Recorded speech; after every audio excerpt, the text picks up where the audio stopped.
আমার নাম রিয়া। রিয়া, বাড়ি কোথায়, জন্ম জেলা? আমার হোম ডিস্ট্রিক্ট পাবনা। পাবনাতে। আর ভাঙ্গুড়া থানা। আচ্ছা, এবং আপনি বর্তমানে বয়স কত আনুমানিক? বর্তমানে 24। 24। পেশায় কিছু করছেন? হ্যাঁ। আচ্ছা, কি করছেন? আমি এখন বর্তমানে পুলিশ ডিপার্টমেন্টে আছি। পুলিশ ডিপার্টমেন্টে আছেন, ঠিক আছে, বলুন। আমার শুরু থেকে মনে আছে যেখান থেকে আমরা ওইভাবে খুব একটা ধনী ফ্যামিলিও না, আবার খুব একটা যে গরিব ফ্যামিলি সেটাও না। আমার দুটা মা, আমার বড় মা মারা যাওয়ার পরে আমার মা। তো সেখানে আমার ওই ঘরের 2 বোন আছে। আমরা 1 ভাই 3 বোন, এই দিয়ে আমরা সর্বমোট 6 জন। আমার যে মা মারা গেছে সে অনেক ছোট রেখে বাচ্চাদের রেখে মারা যায়। তো সেখানে আমার মাই তাদেরকে লালন পালন করে। আমরা কখনো বুঝতে পারি না যে তারা আমার সৎ বোন। এভাবে এখনো আমাদের এই ফ্যামিলিটা এভাবেই আছে। আমার বাবা কি করতেন? আমার বাবা কৃষক। আমরা যখন ছোট ছিলাম তখন আমার বাবা রিক্সাও চালাতো। তো সেখানে আমরা সার্ভিস লাইফে 3 জন আছি, আমি, আমার ছোট বোন আর আমার ভাই। 3 জনই আমরা পুলিশ ডিপার্টমেন্টে আছি।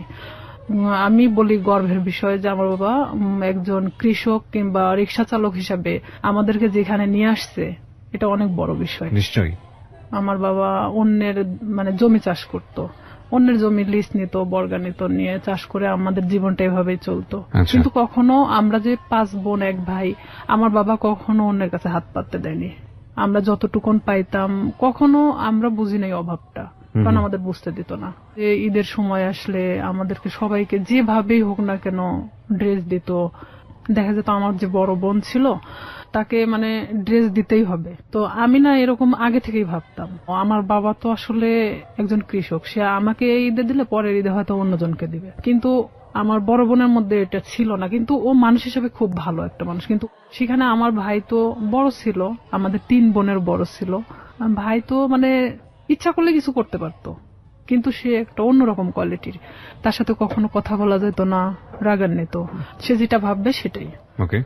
তো এরকম দেখা গেল যে সে যখন এসএসসি পরীক্ষা দেওয়ার পরে সে ফেল করে, কারণ অন্যরকম বন্ধু বান্ধবের সাথে মিশতো, বিভিন্ন করতো। তো বাবা অনেক করতো যে আমার তো একটাই ছেলে আর ভবিষ্যৎ প্রজন্ম তো আমার এটাই।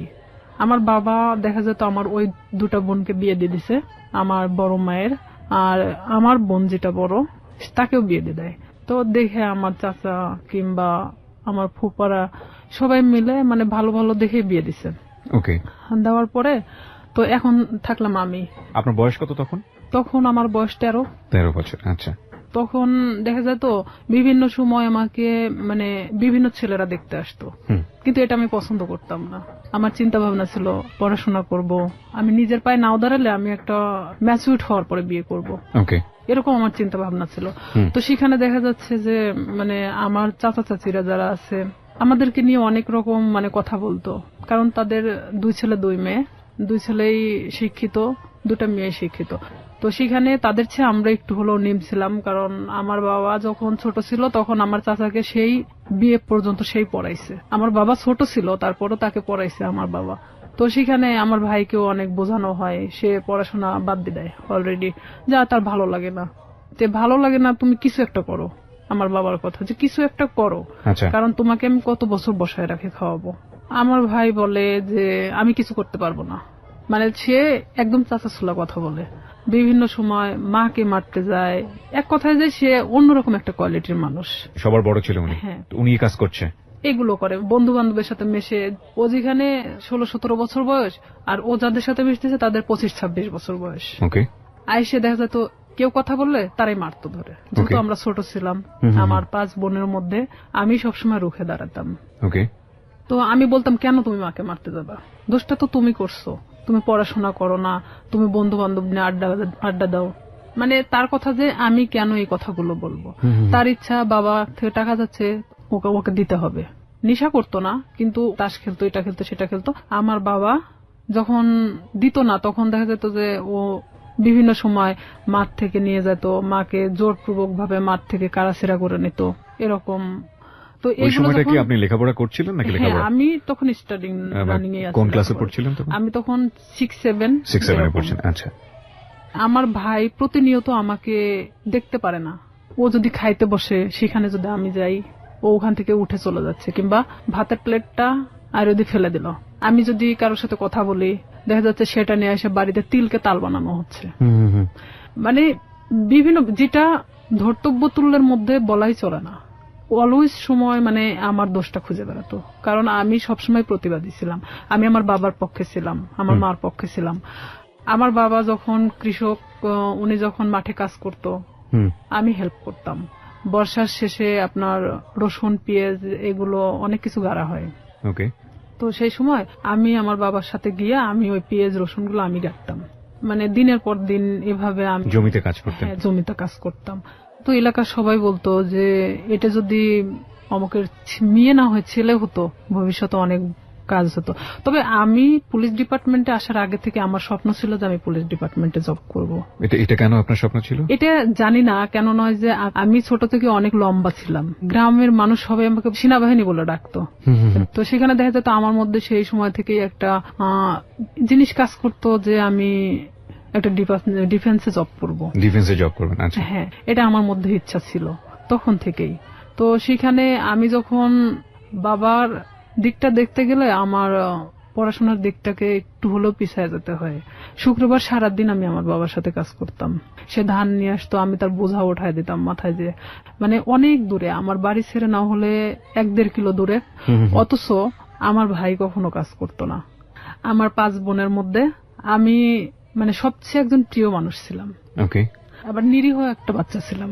তো এর মধ্যে আমি যখন 7-এ যখন আমি উঠি, 7-এ ওঠার পরে তখন আমি হ্যান্ডবল খেলাতে নাম দেই স্কুলে। তো স্কুলে যখন আমি হ্যান্ডবলের নাম দেই তখন সেখানে আমি এসএসসি পর্যন্ত খেলাধুলা যখন করছি তখন আমি কিন্তু রাজশাহী বিভাগ পর্যন্ত খেলছি। ওরে বাবা! আমার ইচ্ছা ছিল যে আমি একসময় খেলোয়াড় হব। আচ্ছা। তো এখান থেকে আমার এক বেস্ট ফ্রেন্ড ছিল রূপা। রূপার বাড়ি আর আমার বাড়ি 2 বাড়ি পরে। তো রূপার সাথে আসলে কেউ মিশতো না, কারণ ওর বাবা নিজে থেকে ওকে গানের জগতে ঠেলে দেয়। গান তো দূরের কথা, ওকে নিয়ে মানে এক ধরনের দেহ ব্যবসা করানো হয়, ওর বাবা নিজেই করাতো, যেটা ওর পছন্দ ছিল না। ও আমার সাথে ডিসকাস করতো। এই জিনিসটা আমার ভাই আরো মানে নিতে পারে না যে কেন আমি রূপার সঙ্গে মিশি। কিন্তু রূপা আমি একই ক্লাসে একই সাথে পড়াশোনা করতাম। বিভিন্ন সময় আমার কাছে আসতো মানে বইয়ের জন্য কিংবা কোনো কিছুর জন্য, এটা নিয়ে আমার সাথে অনেক সিনটেট করতো, আমারে মারতো ধরে। একদিন আমার বইগুলোই পোড়ায় দিছে, যে তোর বই পোড়ায় দিলে তাহলে তোর কাছে আসবে না সে।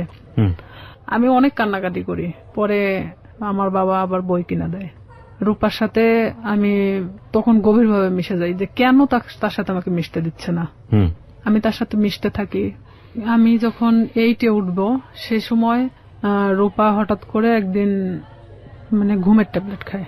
মানে আপনি জানতেন না ওর ঘুমের ওষুধ খাওয়ার কারণটা কি? ওর ঘুমের ওষুধ খাওয়ার কারণটা আমি জানতাম, আগে থেকে জানতাম, কিন্তু ও যে সেদিন খাবে এটা আমি জানতাম না।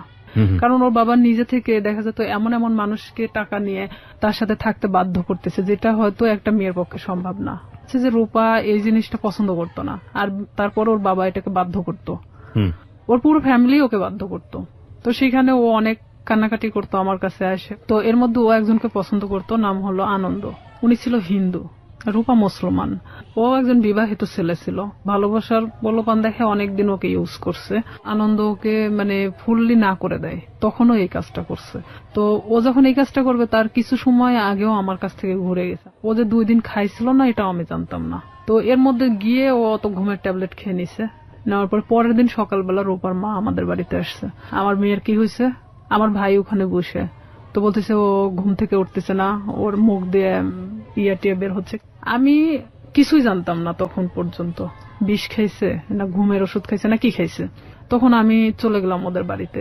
যাওয়ার পরে দেখি যে হ্যাঁ ওর মুখ দিয়ে অনেক গুলটানি বের হচ্ছে। তখন আমি ওকে অনেক জাগানোর চেষ্টা করি, তো জাগে না। পরে আমি জানতাম না যে ও কি খাইছে। তখন ভাবতেছি যে কে আসলে হসপিটালে নিয়ে যাওয়া উচিত। ওর মা ওর বাবা কি করলো, ওকে উঠায় রাস্তায় ফেলে দিয়ে গেল, যে তোর বেস্ট ফ্রেন্ড মারা গেলে তুই দায়ী। তখন আমার ভাই তো আমার ওখানে খুব মারলো। আমার বাবা আমাকে কখনো গায়ে হাত তোলেনি। আমার বাবা অনেক বকাঝকা দিল, গাল দিল, যে কেন অনেকবার নিষেধ করা হয়েছে ওর সাথে মিশতে, কেন মিশলাম। তখন আমি এটাও ভাবতেছিলাম যে আসলে আমার ভুল ছিল, কারণ সে কখন কি করে বসবে, তার লাইফে তো এতটাও ভালো মুহূর্ত নাই। তো ওই মুহূর্তের জন্য ভাবতেছিলাম। তো আবার এটাও ভাবতেছিলাম কোন মানুষের তো জীবনের কারোর সাথে ডিসকাস করা দরকার, সে নাই আমাকেই বেছে নিয়েছিল। তখন আমি অনেক কান্নাকাটি আমি নিজে থেকেও করলাম, যেহেতু আমার ভাই আমাকে মারছে। কোন ক্লাসে তখন আপনি? আমি ক্লাস তখন 8-এ। ক্লাস 8-এ, ওকে। তখন আমি অনেক কান্নাকাটি করার পরে তখন তারপরেও আমি ওকে ছাড়তেছি না, যে ও যদি মারা যায় তাহলে তো এটা তো আমার প্রবলেম হয়ে যাবে। তো আমি আমার বাবাকে অনেক রিকোয়েস্ট করলাম, চলো আমাদের বাড়িতে নিয়ে যাই। এলাকার কিছু ডাক্তার আছে যে ওই যে সাইকেলে করে ডাক্তারি করে বেড়ায়, তো ওনাকে নিয়ে আসা হলো। তখন উনি বলতেছে যে আসলে ওকে হসপিটালে ভর্তি করা উচিত, ওকে এখানে রাখলে মারা যেতে পারে। তখন আমরা নিজে থেকে তাকে হসপিটালে ভর্তি করি। তার 3 দিন পরে সে একটু স্বাভাবিক হয়। তখন আমি ওকে ওখানেই জিজ্ঞেস করি, রূপা কেন তুমি এটা করছো, আর তোমার জন্য তোমার ফ্যামিলি আমাকে হ্যারেস করতেছে। রূপা ও তো তখন খুব একটা ভালো কথা বলতে পারতো না। রূপা বলতেছে যে কেন আমাকে এই ধরনের কাজ করতে বাধ্য করা হয়। তো এখানে এলাকার লোকজনও ওনাদেরকে এক ঘরে করে রাখছিল। যে লোকটার সাথে এটা করা হয়েছিল সেই লোকটা এসে ওর বাবার চাপ দিছিল টাকার জন্য, যে যেহেতু তার মেয়ে এটা করবে না তাহলে তো 10,000 টাকা নিছে, টাকাটা তো ফেরত দিতে হবে। ও যখন ঘুমের ট্যাবলেটটা খাইছে, খাওয়ার আগে অনেক মারা হয়েছিল, পুরো শরীরটা ফাটানো ছিল। পরে ও আমাকে বলল যে দেখ আমাকে এভাবে মারছে, আমি কেন বাইসে থাকবো। তা আমি ওকে ডিরেক্টলি এভাবে বললাম যে তুই ঘুমের ট্যাবলেট কেন খালি, তুই তো বাইসে আসিস, পারলে মারা যাতিস, তো এভাবে বেঁচে থাকার সে মারা যাওয়াটা অনেক ভালো না। তো ওরা হলো 2 বোন, সেখানে আমার বাবা যদি 5টা মেয়েকে পালতে পারে, সে কেন 2টা মেয়েকে পালতে পারবে না? তার বাবার জমি আছে, কিন্তু আমার বাবার তো কোনো জমি নাই। তাকে আমি এই কথাগুলো বোঝাতে থাকি যে রূপা দেখো, তুমি নিজে থেকে এখন নিজেকে দাঁড়ানো শেখো। তো সেখানে রূপা বাড়িতে আসে, ও ওখান থেকে চলে যাওয়ার সিদ্ধান্ত নেয়, যে যেখানে ইচ্ছা চলে যাবে। তখন আমি বলি না, এটা অসম্ভব। আমার মাও বলে যে আমার মেয়েকে যেখানে জড়ানো হয়েছে সেখানে তো তুমি এখান থেকে চলে গেলে তখন তারা আরো পেয়ে বসবে। তুমি তোমার বাড়িতে যাও, বাড়িতে যাওয়ার পরে সবার সামনে বলো যে আমি এই ফ্যামিলিতে থাকতে চাই না, তারপরে তুমি যেখানে ইচ্ছা চলে যাও। পরে তাকে আমরা বাড়িতে নিয়ে আসি। নিয়ে আসার পরে আমার বড় চাচা, তারপরে এলাকার কিছু লোকজন, চেয়ারম্যান নিয়ে তার বাড়িতে যাওয়া হয়। যাওয়ার পরে রূপা এক কথায় বলে যে আমি এগুলো করতে পারবো না, যার কারণে আমি সুসাইড করতে চাইছি। তো এখানে তো আসলে রিয়ার সাথে কোনো ছিল না, ও আমার সম্পর্কে জানতো এটাই। তখন ওর ফ্যামিলির সামনে, সবার সামনে যখন এই কথাটা বলার পরে তখন ওর ফ্যামিলি বলতেছে যে না, ওকে ফুসলাইছে, ও ঠিক আছে আমাকে দোষ দিচ্ছে। ও সবার সামনে বলল না, ওর কোনো দোষ নাই, আমি আজকে থেকে এখান থেকে চলে যাব, আমার যেখানে ইচ্ছা চলে যাব, আমি এই ফ্যামিলিতে থাকতে চাই না। তখন ও নিজের ইচ্ছায় ওর বাসা থেকে ওর কাপড় চোপড় যা ছিল নিয়ে বের হয়ে চলে যায়। তো সেখান থেকে আমি এক কথায় যে নিঃসঙ্গ হয়ে পড়ি, একা। তখন দেখা যাচ্ছে যে আমার ভাইয়ের সাথে একটা ছেলে পড়তো, ছেলেটার নাম হলো শামীম। তো এই শামীম, আমি তাকে তখন ভাই বলে ডাকতাম, যেহেতু আমার ভাইয়ের ফ্রেন্ড। তো আমাদের বাড়িতে অনেক আগে থেকে ওঠা বসা, সেটা আমি বলতে পারবো না যে কবে থেকে। আমার মনে হয় যে জ্ঞান হওয়ার পর থেকে তাকে দেখতেছি। সে আমাদের বাড়িতে ওঠা বসা করতো, আমি ওইভাবে কখনো তাকে দেখি নাই। আমি আবার কিছু জিনিস নিয়ে ভাবতাম যে আসলে আমার কিছু করা দরকার, পড়াশোনার খরচটাও বেড়ে যাচ্ছে, আর এখানে দেখা যাচ্ছে যে আমি নিজের পায়ে এখন থেকেই দাঁড়াতে চাই। তো সেখানে আমার বাসাটা আসলে প্রপার থেকে 1 কিলো ভিতরে, খুব একটা দূরে না। মাঝখানে একটা অফিস আছে, ডিশ লাইন অফিস। তো সেই ডিশ লাইন অফিসে মেয়েদেরকে নিয়োগ দেওয়া হচ্ছিল যে তারা বিল কালেক্ট করবে। তো 4,500 থেকে 5,000 টাকা বেতন হবে। আমি যদি এই কাজটা করি তাহলে দেখা যাচ্ছে যে অন্তত আমি আমার নিজেকে নিজে চালাতে পারবো, এমনকি আমি একটু হলো নিজের লাইফটাকে বুঝতে শিখবো। তো ওনারা বলতেছে যে তুমি আমাদের ফিক্সড বেতন হলো 4,500 টাকা, আমরা তোমাকে কিছু এলাকা দেব, সেই এলাকাটা নেওয়ার পরে তুমি যদি চাও যে হ্যাঁ আমি তার চেয়ে বেশি নিতে পারবো, তাহলে তোমার বেতনটা বাড়বে। আর যদি তুমি সেই এলাকার মধ্যেই থাকো যে এর চেয়ে আমি বেশি পারবো না, তাহলে তোমার 4,500 টাকার বেশি হবে না। আমাকে সব কথা খুলে বলা হয়। প্রথম মাসটা আমি 350 কার্ড নেওয়া হয়, 4টা এলাকায় 350 কার্ড ছিল, 350 ডিশ লাইন ছিল। তখন আমার তো নিজের এলাকা, প্রপার থেকে আমার বাড়ি যতটুকুন দূরে এতটুকুনের মধ্যে সবকিছু। তো এক একটা বাড়িতে দেখা যাচ্ছে 2টা-3টা করেও ডিশ লাইন থাকে। তো 350 কার্ড খুব একটা বেশি জায়গা না। আমার ভাই এটা পছন্দ করতো না, কিন্তু আমার বাবা পছন্দ করতো। তো সেখানে আমি যখন এই কার্ড নিয়ে প্রথম বাড়ি বাড়ি যাই, তাদেরকে আমি বলে আসি যে দেখেন আমি তো প্রত্যেকদিন আসতে পারবো না, হয়তো একটা এলাকায় আমি একদিন করে ঢুকবো, আপনারা একটু টাকাটা রাইখে দিয়েন, বেশি তো না 100 টাকা করে রাইখে দিয়েন, আমি এসে নিয়ে যাব। তো আমি এভাবেই যখন বিল কালেক্ট করতে থাকি, আমার দেখা যেত যে মাসে 2 3 দিন বের হলেই হয়ে যেত। আমি ইচ্ছা করলে আরো মানে জায়গা নিতে পারি। ডিশ লাইনে আপনি মেয়ে হয়ে হয়ে বিল কালেক্ট করতেন, কোনো সমস্যা? আমাদের ওখানে সবাই মানে মেয়েরা করে সব কাজ। আচ্ছা আচ্ছা, ওকে, খুব ভালো তো। হ্যাঁ, তো আমি আমার স্কুল শেষ করে আমি যখন হাঁটে আসতাম ওই এলাকা দিয়ে, তখন আমি ওই বিল কালেক্ট করতে করতে চলে আসতাম। এটা শামীমের বাড়ির মধ্যেও পড়ছে আমার এলাকাটা। জি। তখন শামীমের বাসা তো ওই ডিশ লাইনের অফিস থেকে 200-300 গজ দূরে হবে। একদিন হঠাৎ করে শামীম আমাদের বাড়িতে আসে। উনি কি মানে সম্পর্কে কি হতো আপনাদের? সম্পর্কে আমার ভাইয়ের বন্ধু। আপনার ভাইয়ের বন্ধু হতো? হ্যাঁ, ওইভাবে চিনা, কিন্তু আমি কখনো কথা বলতাম না। হঠাৎ যদি কথা বলতাম মানে ভাইয়া হিসাবে কথা বলতাম। সে আমার 10 বছরের সিনিয়র ছিল। উনি আমাকে একদিন এসে খোঁজ করে আমার মার কাছে। মাকে এসে বলতেছে যে রিয়া কোথায়? তো আমার মা বলতেছে ভিতরে আছে। এখন আমাকে ডাক দিল, আমি আসলাম। তো বলতেছে যে তোমার নাম্বারটা দেওয়া যাবে? তো বললাম কেন? আমার মার সামনে বলতেছে। তো বললাম কেন? তো বলতেছে যে আসলে আমার তো 2 মাসের বিল দেওয়া হয় নাই, তো আমি তো এই মাসেও দিতে পারবো না, তো যখন দিব তখন তোমাকে আমি ফোন দেবো। তো বললাম ঠিক আছে। যেহেতু ভাইয়ের বন্ধু, সেখানে তো আমি কখনো এ ধরনের কোনো কিছুই ভাবি নাই তাকে নিয়ে। আমাকে যেদিন নাম্বারটা নিয়ে গেছে তার পরের দিন রাত্রে ফোন দেয়। এটা হলো 2007 সালের ঘটনা। আমি তখন ক্লাস 8 শেষের দিকে। আমি ফোনটা রিসিভ করলাম। রিসিভ করার পরে সে কথা বললো না। আর আমি ওনার নাম্বারটা চিনতামও না, কথা বলে না। তো 2-3 বার আমি ফোনটা রিসিভ করলাম। রিসিভ করার পর তখন রাত 12টা বাজে। আর 2007 সালের ওদিকে 12টার পরে যে 25 পয়সা মিনিট ছিল, তো সেই সময় আমার ফোন দিত। তো ফোন দিত, আমি কথা বলি যে কে কে এরকম বলতাম। আর তখন ওইভাবে আসলে ব্ল্যাক লিস্ট এটা সেটা বুঝতামও না। তো ওইভাবে তো ফোনটা ব্ল্যাক লিস্টও করতে পারতেছি না। এখন আমি তো বারবার বলতেছি কি আপনি কথা বলেন না কেন? তো হঠাৎ করে অন্য একটা নাম্বার থেকে ফোন দিছে। তো এখন বলতেছে রিয়া আমি শামীম। আমি বলতেছি কোন শামীম? তো বলতেছে যে তুমি আমাকে চেনো না? আমি বললাম না। তো আমি তখন বুঝতে পারছি যে শামীম বলতে তো উনি হবে। তো আমি বলতেছি না, আমি তো ঠিক চিনলাম না, আপনি কে? তো বলতেছে যে আমি তোমার ভাইয়ের বন্ধু। তো আমি বললাম হ্যাঁ বলেন। তো এত রাত্রে ফোন দিচ্ছেন কেন? তো বলতেছে যে তোমার সাথে আমার কিছু কথা ছিল। তা আমি বললাম ঠিক আছে বলেন, সমস্যা নেই। তো বলতেছে যে তোমারে কেউ একজন পছন্দ করে। তো আমি জানতাম, আমার এক ক্লাসমেট ছিল, ওর নাম ছিল হামিদুল। তো ও আমাকে এর আগে ঠিক 4-5 দিন আগে আমাকে মানে প্রপোজ করে, যেটা আমি অ্যাকসেপ্ট করি না। না করাতে তো আমি ভাবলাম যে ওরই বাড়ির পাশের, আবার ভাবলাম যে হয়তো ওকে ওই কথাটা বলছে যার কারণে আবার আমাকে এটা জানাচ্ছে। তো আমি বলতেছি আমি জানি যে কে। তো বলতেছে কে? তো বললাম হামিদুল। আমি ওকে পছন্দ করি না, ওকে নিষেধ করে দিন, ও যেন আমাকে এই ধরনের মানে প্রস্তাবনা না দেয়। তখন বলতেছে আমি তো এটা জানতাম না যে হামিদুল তোমাকে পছন্দ করে। তা আমি বলতেছি তাহলে আপনি কার কথা বলতেছেন? তো বলতেছে যে আমি আমার নিজের কথাই বলছি। সে ডিরেক্টলি এভাবে বলতেছে যে আমি আমার নিজের কথাই বলতেছি।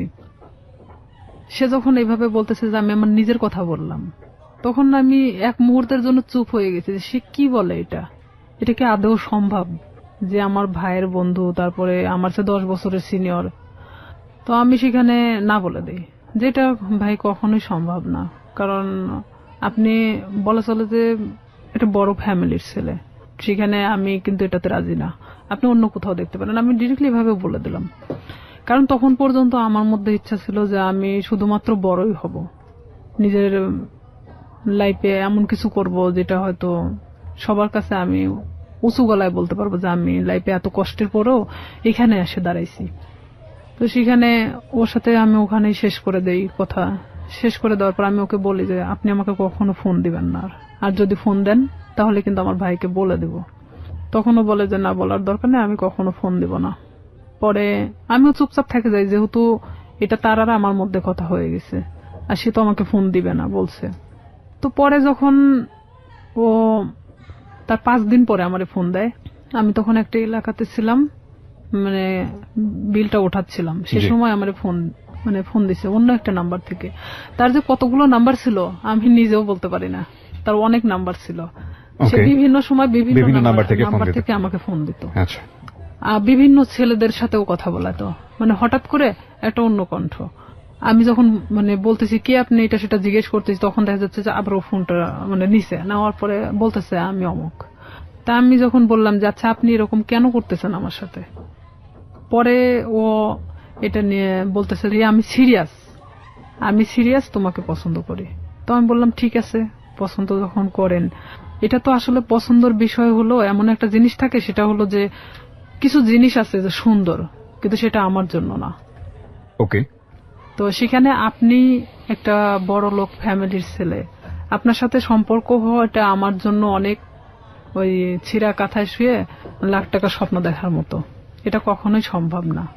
পরেও আমাকে বলে যে না, আমি সত্যি সিরিয়াস বলতেছি, আমি তোমাকে খুব পছন্দ করি। পরে আমি পুরোপুরি সিম কার্ডটাই চেঞ্জ করে দিই, যে তার সাথে সম্পর্ক করা আমার মোটেও পসিবল ছিল না, এটা তো অসম্ভব একটা জিনিস। তখন সে আমাকে নেক্সট বার সে আমার সাথে মানে বাজারে দেখা হয় যখন, তখন আমারে বলতেছে রিয়া বিলটা নিয়ে আসিও।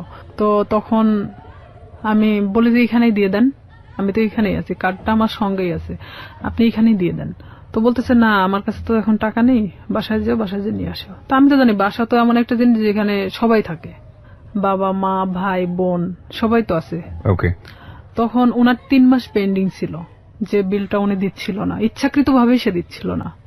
পরে আমি যখন ওর বিলটা আনতে যাই, তো আমি এরকম দরজার সামনে, ওদের রুমটা হলো বেলকুনির সাথে যে দরজাটা আছে, এটা হলো ওর ঘরের রুম, মানে ঘরের যে দরজাটা এটা, আর ভিতর দিয়ে একটা দরজা আছে যেটাতে ওর মা বাবারা ওই পাশ দিয়ে বের হয় সবসময়, আর ও এই পাশ দিয়ে বের হয়। তো আমি তো এখানে গিয়ে দাঁড়াইছি, দাঁড়ানোর পরে আমি যখন নক করি ও বের হয়ে আসে। বের হয়ে আসার পরে তখন আমি কার্ডটা বের করে বললাম যে ভাই বিলটা দেন। তখন আমি জানতাম না ওর বাসায় লোক ছিল না। বিরতি নেব প্রিয় শ্রোতা, এই পর্যায়ে আমরা ছোট্ট একটা বিরতি নিচ্ছি, মাত্র 4 মিনিটের বিরতি। আপনারা শুনছেন close up presence hello 8920 ABC radio FM 89.2 তে। আমি আরজি কিবরিয়া রয়েছে আপনার সঙ্গে, এবং রিয়া আজকে তার জীবনের গল্প এখানে বলছে। রিয়াকে দেখার জন্য বা কোনো কমিউনিকেট করার জন্য, কিছু বলার জন্য আপনারা আসতে পারেন আমার ফেসবুক পেজে। ফেসবুকের ঠিকানা www.facebook.com/kibria.rj। আমি আবারও বলছি www.facebook.com/KEBRIA.RJ, পেজটি আছে আরজি কিবরিয়া নামে। And please like this page. ফিরে আসছি ঠিক 4 মিনিট পর। আসলে এখানে আরেকটা বিষয় যে ওর 6 বোন, 6 বোনই প্রাইমারি স্কুলের টিচার। তো দেখা যায় যে 9টার পরে ওদের বাসা থেকে ওর মা ওর বাবা ছাড়া কেউ থাকে না, এটা আমি জানতাম আগে থেকে। তো ওর এক ভাই, মানে ওকে দিয়ে 2 ভাই, ওর ছোট যে সে হলো ঢাকাতে কোনো একটা এই কম্পিউটার সফটওয়্যার ইঞ্জিনিয়ার। তো ও ওখানে বাড়িতে তো থাকে না, এখন শামিমই শুধুমাত্র একমাত্র বাড়িতে থাকে। তো আমি তো জানি অবশ্যই ওর বাবা ওর মা তো বাড়িতে আছে, কারণ ওর বোনরা তো সবাই টিচার, সবাই যে যার মতো 9টার পরে বের হয়ে চলে যায়। তো এখানে আমি তো গেছি তখন 11:30 বাজে, সেদিন আমি স্কুলে যাইনি, না যাওয়া তো ওখানে গেছি। যাওয়ার পরে এখন আমি ওর যখন ঘরে নক করি, দরজায় নক করার পর ও বের হয়ে আসে, মানে দরজার ওই ভিতর পারে আর আমি বাহির পারে দাঁড়িয়ে। তো আমি কার্ডটা তো হাতে আমার আছেই বের করানো, আমি তখন কার্ডটা ওনাকে দেখে বলি যে আপনি তো 3 মাস পেন্ডিং আছে, তো আপনি বিলটা যদি দিতেন ভালো হতো, আর না হলে ডিসলাইন মানে ডিসকানেক্ট করা হবে। তো এখন ও বলতেছে ঠিক আছে আমি টাকাটা নিয়ে আসতেছি। ভিতরে গেল, ভিতরে যাওয়ার পরে বের হয়ে আসলো, বের হয়ে আসার পরে আমাকে বলছে দাও কার্ডটা দাও, মানে ওখানে সিগনেচার করা হয়। তো কার্ডটা নিয়ে ও ভিতরে চলে গেল। তো সিগনেচার তো ওখানে দাঁড়াই করতে পারতো, তারপরও ভিতরে চলে গেল। আমি কিছু বললাম না, আমি চুপচাপ ওখানে দাঁড়িয়ে আছি, যেহেতু আমাকে এর আগে প্রপোজ করছে, সেখানে ওর সাথে আমার ওইভাবে কথা বলার কোনো রুচিও জাগতেছে না, কিন্তু আমি একটা কাজের ক্ষেত্রে দেখা যাচ্ছে এটা আমি বাধ্য। তো সেখানে আমিও চুপচাপ দাঁড়াই আছি। ও ভিতর থেকে আসলো, ভিতর থেকে কার্ডটা রেখে আসছে। তাই আমি বলতেছি ভাইয়া কার্ডটা তো রেখে আসলেন, কার্ডটা নিয়ে আসেন। তো বলতেছে যে আসে নিয়ে যাও, এসে নিয়ে যাও। তাই বললাম এটা কি ধরনের কথা, আমার কার্ডটার প্রয়োজন নেই, আমি চলে গেলাম। তো এই বলার পরে ওই আমার থাপ্পড় দিয়ে মানে হাতটা চেপে ধরে। তো ওর বাসাটা এমন কোয়ালিটির একটা জায়গায়, যদিও প্রপারের মধ্যে, মানে পাশে একটু ফাঁকা জায়গা আছে, ওর আশেপাশে মানে কোনো বাড়ি নেই। তো এখানে ওদের বিল্ডিং করা বাড়ি, ছাদ ঢালাই, আর ঠিক এরকম একটা কোয়ালিটির যে রুমটা খুব একটা বড় না খুব ছোট না, সেখানে দেখা যাচ্ছে যে থাইটে লাগানো। তো সেখানে যদি ভিতরে থাই গ্লাস গুলো লাগানো আছে, তো এখানে যদি ভিতরে একজনকে নিয়ে যাওয়া হয় বাইরে কিছু শুনতে পাবে না। ও আমাকে যখন হাতটা মানে থাপা দিয়ে মানে এভাবে ধরে ফেলে, তখন আমি মানে ওর দিকে একবার তাকাই। ও কি করলো, আমার বাম হাত দিয়ে মানে আমার মুখটা চাপ দিয়ে ধরে, ধরার পরে এক ধাক্কা দিয়ে মানে ওর ভিতরে, দরজার ভিতরে ঢুকায় দেয়। যেহেতু আমি দরজার সামনে দাঁড়াইছিলাম, তখন আমি ভিতরে যাওয়ার পর আমি বলতেছি যে আপনি কেন এগুলো করতেছেন, এটা কেন করতেছেন? আমি তো আপনাকে পছন্দ করি না, আর আপনি আমাকে মানে প্রপোজ করছেন। প্রপোজ করার মানে কি এটা যে আপনাকে সে বাধ্য মানে আপনার সাথে সম্পর্ক করতে? তো বলতেছে যে কিভাবে মানে ভালো লাগাতে হয় সেটা আমার খুব ভালো জানা আছে, আমি জীবনে যা চাইছি তাই পাইছি। তাই আমি বললাম, দেখেন আপনি অনেক ধনী একটা ফ্যামিলির মানুষ, আপনি জীবনে যা চাইছেন না কেন সেটাই পাইছেন, আমি মানি সেটা। তো এইভাবে মানে আমি যখন ওর সাথে মানে বলতে থাকি কথাগুলো, কারণ আমি জানি যে বাহির থেকে কিছু শোনা যাবে না, এটা আমিও নিশ্চিন্ত ছিলাম। এক পর্যায়ে সে আমার সাথে অনেক মানে ধস্তাধস্তি করতে থাকে, করতে থাকার পরে এক পর্যায়ে সে আমার সাথে মানে খারাপ কিছু করেও ফেলে। তখন আমি একদম দিশেহারার মতো হয়ে যাই যে আসলে এটা কি হয়ে যাচ্ছে আমার সাথে, এটাকে আমার সাথে আসলে হওয়াটা উচিত ছিল। আমি তাকে তো বারবার মানে বোঝানোরও চেষ্টা করতেছি, তারপরেও তার একটাই কথা যে আমি তোকে যেভাবে হোক আমি চাই, এটাই তার সাথে। বয়সে 10 বছর বড় ছিল। হ্যাঁ, আমার চেয়ে 10 বছরের বড় ছিল। আর আমি তখন বললাম তো প্রথমে অনেক আগেই বলে আসছি, আমি অনেক ভীতু কোয়ালিটির একটা মানুষ ছিলাম, আমি খুব একটা মানুষের সাথে কথা বলতে পারতাম না। আমি যে ডিসলাইনের কাজটা করতাম, এখানেও দেখা যেত আমি অনেকের সাথে কথা বলতাম না, যাইতাম আমি কার্ডটা বের করে দিতাম, তারা টাকাটা দিত, আমি নিয়ে চলে আসতাম, এরকমই। কারণ তারা টাকাটা দিতে বাধ্য। সে যখন জোরপূর্বক ভাবে আমাকে রেপ করা হয় এক কথায়, তো কমপ্লিটলি রেপ। হ্যাঁ, তো সেখানে আমি একদম দিশেহারার মতো চুপচাপ, এক পর্যায়ে যে আমি নিস্তেজ, এতক্ষণ যে আমি ধস্তাধস্তিটা করতেছিলাম তখন সেই মুহূর্তের জন্য আমি নিস্তেজ হয়ে গেছি। মানে আমি এক কথা বলা চলে আমার শরীরে কোনো শক্তি নেই, যে আমি যে কি কথা বলবো এখন, আমার ভাষা জ্ঞান মানে সবকিছু শেষ সেখানেই। তো ওখান থেকে আমি কোনো রকম বের হয়ে চলে আসি। বের হয়ে চলে আসার পরে আমি আমার ব্যাগটা আনতে ভুলে যাই, কারণ আমি যে কিভাবে চলে আসছি সেটা নিজেও জানেন না। আমার মনে হয় যে আমি নিজেও আসলে বলতে পারবো না যে আমি কিভাবে ওখান থেকে আসছিলাম, তবে আমার এটাই মনে হয় যে আমি কোনো না কোনো ভাবে বের হয়ে চলে আসছিলাম। তো সেই মুহূর্তে ও আমাকে আটকে রাখার চেষ্টাও করে নাই, আর আমি বের হয়ে চলে আসছি। ও শুধু দরজাটা খুলে দিয়েছে, আমি বের হয়ে আসছি, এটুকুনি। কিন্তু ওখানে যে আমার ব্যাগটা রয়ে গেছে, আমার কার্ডগুলো রয়ে গেছে, মানে এরকম কোনো জ্ঞান আমার মধ্যে ছিল না, কারণ এরকম শট আমি কখনো খাইনি যেটা ওই মুহূর্তের জন্য পাইছি। তখন আমি বাড়িতে চলে আসি ডিরেক্টলি। বাড়িতে আসার পরে আমার মা জিজ্ঞেস করে তোর ব্যাগ কোথায়। তো এখানে আরো একটা কথা, আমি আরেকজনের সাথে মিশতাম, সে আমার সম্পর্কে ভাগ্নি হয়, সাথী নাম। সে অবশ্য 2013 সালে সুসাইড করছে, মারা গেছে সে। সাথীদের বাড়িতে আমি উঠা বসা করতাম মাঝে মধ্যেই। তো আমি মারা এভাবে বলতেছি, মা আমি মনে হয় সাথীদের বাড়িতে রেখে আসছি, কিন্তু আমি কিন্তু শিওর না, আমি এমনি তাকে বোঝানোর জন্য যে আমি সাথীদের ওখানে মনে হয় ব্যাগটা রেখে চলে আসছি। তাই আমার মা কিছু বললো না, কারণ সাথীদের বাড়ি আমার বাড়ি থেকে 5-6 বাড়ি দূরে। তো সেখানে মা আমাকে আর কোনো কথা বললো না, আমি আমার রুমে চলে যাই, আমি একা এক ঘরে থাকতাম। আচ্ছা। তো আমি আমার রুমে ঢোকার পরে চুপচাপ একা একা কান্না করি, কারণ আমি এই কথাগুলো আমি কারোকে বলতেও পারতেছি না, কারণ এটা সম্ভব না। এখনকার লাইফে হয়তো সম্ভব, কারণ এখন আমরা অনেকটাই বুঝতে শিখছি, অনেকটা প্রতিবাদী হওয়া শিখছি, কিন্তু আজ থেকে 2007 সাল মানে অনেকটা দূরে ছিল। আর তখন গ্রামের মানুষ মানে এগুলো নিয়ে অনেক ভয় পেত, যে আমার সাথে ঘটে যাওয়া ঘটনা যদি আমি কারোকে প্রকাশ করি লাইফে আমারই অনেক ক্ষতি হবে, দেখা যাবে আমাকে অনেকেই বলবে যে রেপিস্ট একটা মেয়ে, এ ধরনের ইঙ্গিত করবে। যার কারণে আমি চুপচাপ মানে কোনো কথা না বলে কারোকেই বলিনি, আমি সব নিজের মধ্যে রাখি। এভাবে যখন আমি নিজের মধ্যে রাখি, শামীম আমাকে বারবার ফোন দেয়, আমি ফোনটা রিসিভ করি না। রিসিভ না করাতে ও আমাকে প্রায় আমাদের এলাকায় এসে দাঁড়ায় থাকতো। আপনি এই যে এত বড় একটা ঘটনা ঘটে গেল, এরপরে আপনি কোথাও বিষয়টা শেয়ার করেননি কারোর সঙ্গে? কাউকে কিছু বলেননি? কারণ আমি তো আসলে ভাবতেছিলাম যে আমি এই কথাটা কিভাবে বলবো, যাকেই বলবো না কেন এটা তো বার্গেনিং হয়ে যাবে আর পুরো এলাকা ছাড়া যাবে। তখন আমি কিভাবে মানুষের সামনে মুখ দেখাবো? আমার তো সুসাইড ছাড়া তো উপায় ছিল না তখন, কারণ এটা মানে একটা গ্রাম্য মেয়ের কাছে যে কতটা লজ্জাজনক। কিন্তু আমি তো একটা গ্রামে বড় হয়েছি, সেখানে আমার কাছে অনেকটাই কষ্টের জনক ছিল, কারণ সেখানে দেখা যাচ্ছে যে আপনি কিছু নাও করলে আপনার কোনো একটা ব্যাড সাইড নিয়ে তারা সবসময় গবেষণা করে, আর এটা তো অনেক একটা বড় বিষয় ছিল। তখন আমি আমার ফ্যামিলির তো কারোকে জানাই নেই, বাট এখানে আমি যে সাথীর সাথেও মিশতাম, মানে এই রূপা চলে যাওয়ার পরে আমি সাথীরও কখনো বলি নাই যে আমার সাথে এরকম কিছু একটা হয়েছে। পরে এটা যখন ঠিক 1.5 মাস পর আমি কেন জানি বুঝতে পারি যে আমার মধ্যে কোনো একটা পরিবর্তন হচ্ছে। পরিবর্তনটা এরকম, হয়তো আমার কোনো কিছু ভালো লাগে না, খাইতে মন চায় না, উঠতে মন চায় না, বসতে মন চায় না, মানে আমি একটা অন্যরকম জিনিস ফিল করতেছি যে শরীরের ভিতরে। হ্যাঁ, যেটা এক কথায় যে আমি ঘুমাইলে উঠতে পারি না, মানে খালি ঘুমাতেই মন চায়। তারপরে আমার মা জিজ্ঞেস করতো যে তুই এরকম তো ছিলি না, খাওয়া দাওয়া বন্ধ, মানে কেমন একটা অন্যরকম। তাই আমি বলতাম যে আমি তো অনেক হাঁটাহাঁটি করি, যার কারণে আমার না ঘুমালে আর উঠতে মন চায় না, আমি বুঝতে দেয় না। পরে এইভাবে যখন আমার মা তো ওইভাবে আসলে কখনো ফোর্স করে না, কারণ তারা জানতো যে এরকম কোনো কিছু কখনো হবে না।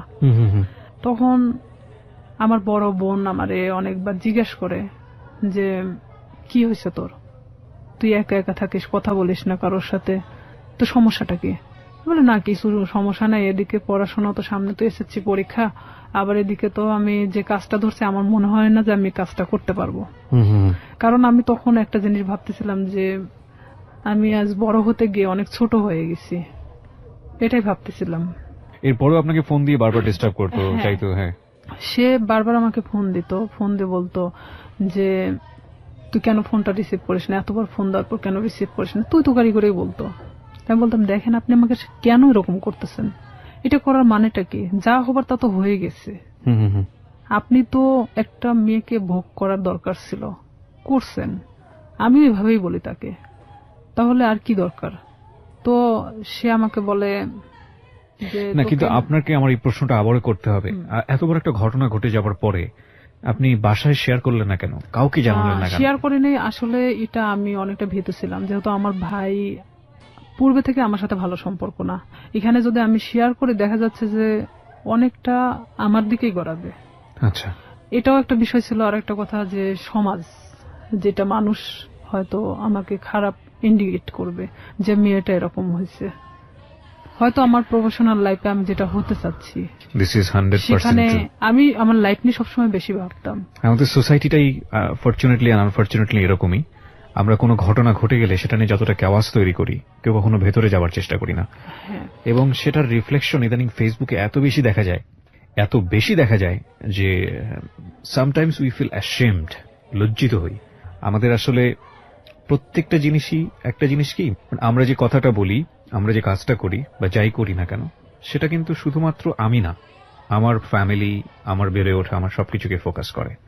আর কোনো একটা মানুষের কোনো পার্টিকুলার বিষয় ধরে সে বিষয়টা নিয়ে নাড়াচাড়া করা, কাউকে খুব সোজাভাবে মন্তব্য করে দেয়া, বিশেষ করে এই যে রেপের মতো ঘটনাটা, যেটা হলে আমাদের সমাজে সবসময় মেয়েদের দিকে আঙ্গুল তোলা হয়, ভিকটিমের দিকে আঙ্গুল তোলা হয়। এবং দেখবেন যে পত্রপত্রিকায় যখন সংবাদ আসে, আমরা আমাদের সামাজিকতার কথা ভেবে ওই মেয়েটাকে আমরা সামনে আনি না, ফোকাস করি না, তার ছবি প্রকাশ করি না। কেন করি না এই কারণে, সামাজিকতায় সমস্যা হবে। তার মানে আমাদের সামাজিকতা কতটা দুর্বল। একজন মানুষ, আমি সম্ভবত ইন্ডিয়াতে এরকম একটা কেস আমি দেখেছিলাম যে সে রেপড হয়েছিল এবং সে ভিকটিম বলতেছিল যে আমি কোথাও ফেস লুকাবো না, আমি টেলিভিশনে গিয়ে সাক্ষাৎকার দেবো, আমি বলবো আমার সঙ্গে এটা হয়েছে ওটা হয়েছে। আমি কেন ফেস লুকাবো, আমি তো কোনো অপরাধ করিনি। আমি বলছি না যে ইন্ডিয়ার সমাজ আমাদের চাইতে অনেক বেশি অ্যাডভান্স, বাট তার চিন্তা ভাবনাটা অনেক বেশি অ্যাডভান্স ছিল। কিন্তু বড় কথা হচ্ছে সে এতটা সাহসী পদক্ষেপ নিয়েছে, ঠিক আছে, কিন্তু এই সাহসী পদক্ষেপ কি সমাজ ভালোভাবে দেখেছে? এবং দেখে না বলেই আমরা যে মেয়েটি রেপ হয় তাকে আমরা ফোকাস করি না এবং করতে পারি না। সো যেটা বলছিলেন আপনি, তারপরে যখন আপনি যে জায়গাটায় ছিলেন যে আপনি ফ্যামিলির কাউকে বিষয়টা শেয়ার করেননি এবং আপনি শরীরের মধ্যে একটা চেঞ্জ পাচ্ছিলেন, ঘুমাচ্ছেন তো ঘুমাচ্ছিলাম। আবার আরেকটা কথা যে আমি আমার প্রফেশনাল লাইফটাকে নিয়ে বেশি ভাবতেছিলাম। এটা আমার ছোট থেকে স্বপ্ন ছিল পুলিশ হওয়ার। আর আমি এটা জানতাম যে কোনো মেয়ে যদি বিবাহিত কিংবা এরকম কোনো তার ঘটনা থেকে থাকে তাহলে সে কখনো পুলিশ ডিপার্টমেন্টে ঢুকতে পারবে না।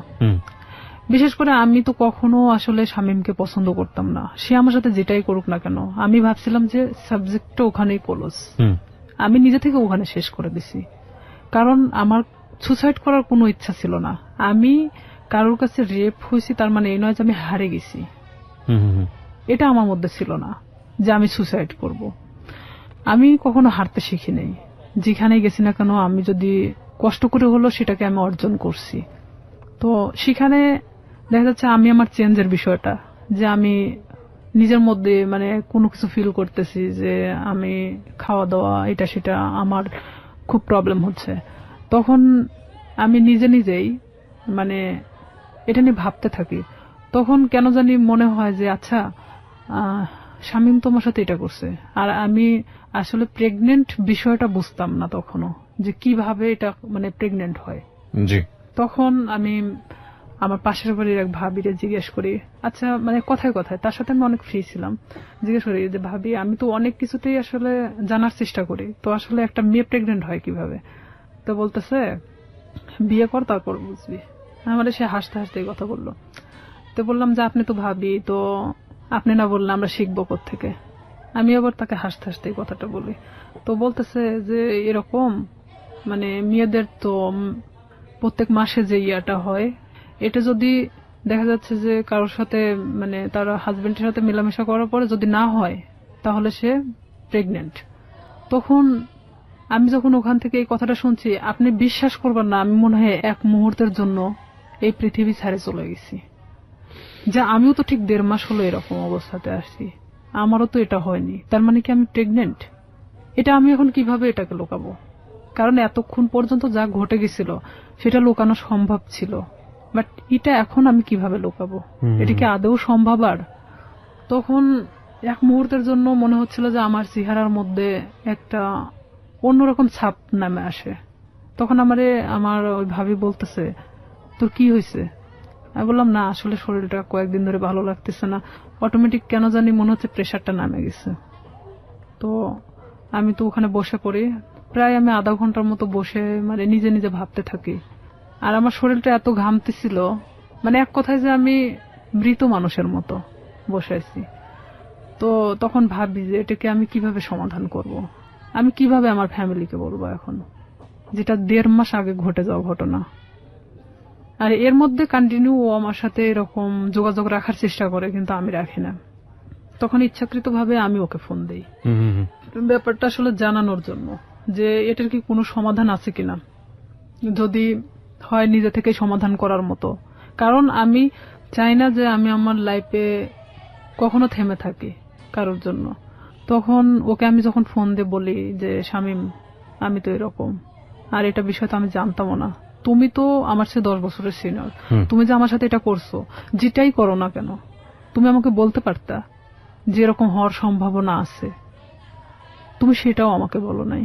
তো এখন বলতেছে যে এখন তুই কি করবি সেটা তুই জানিস, সেটা আমি জানি না। তখন থেকে totally or SIM card of, মানে যখন আমি ব্যাপারটা ওকে জানাই তখন থেকে ওর সিম কার্ডটা টোটালি অফ করে দেয়। আমরা আরেকটা বিরতি নিচ্ছি রিয়া, তারপর সিমটা বন্ধ।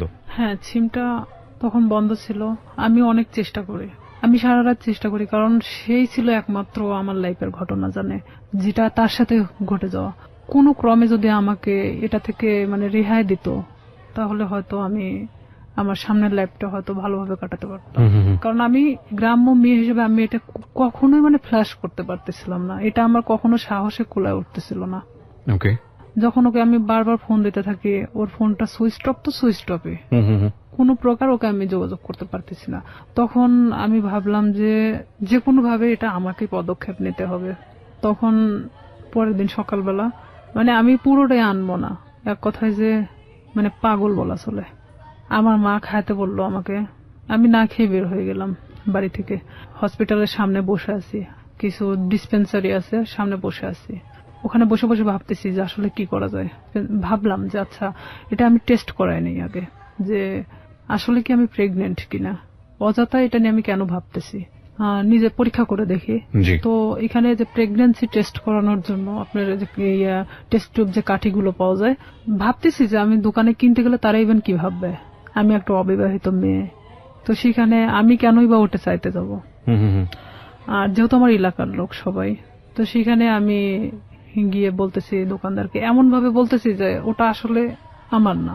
তখন আমি বলতেছি আঙ্কেল একটা ওই টেস্ট টিউব ওই কাঠিগুলো দেন তো। তো বলতেছে কার জন্য? তো বললাম আমার এক চাচির জন্য। বলতেছি একটু তাড়াতাড়ি দেন।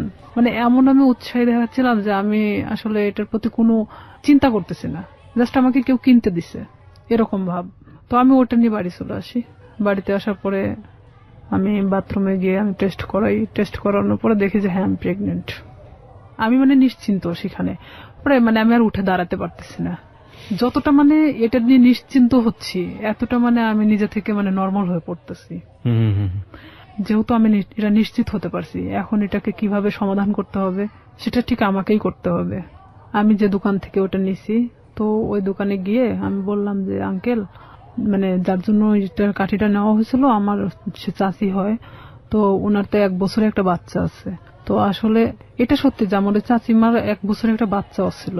আমি বলতেছি ওনার তো 1 বছরের একটা বাচ্চা আছে, তো উনি আবার তো প্রেগনেন্ট, তো উনি এটাকে অ্যাবর্শন করাতে চাচ্ছে। তো বলতেছে কয় মাস? তো বললাম যে সঠিক তো আমি জানি না।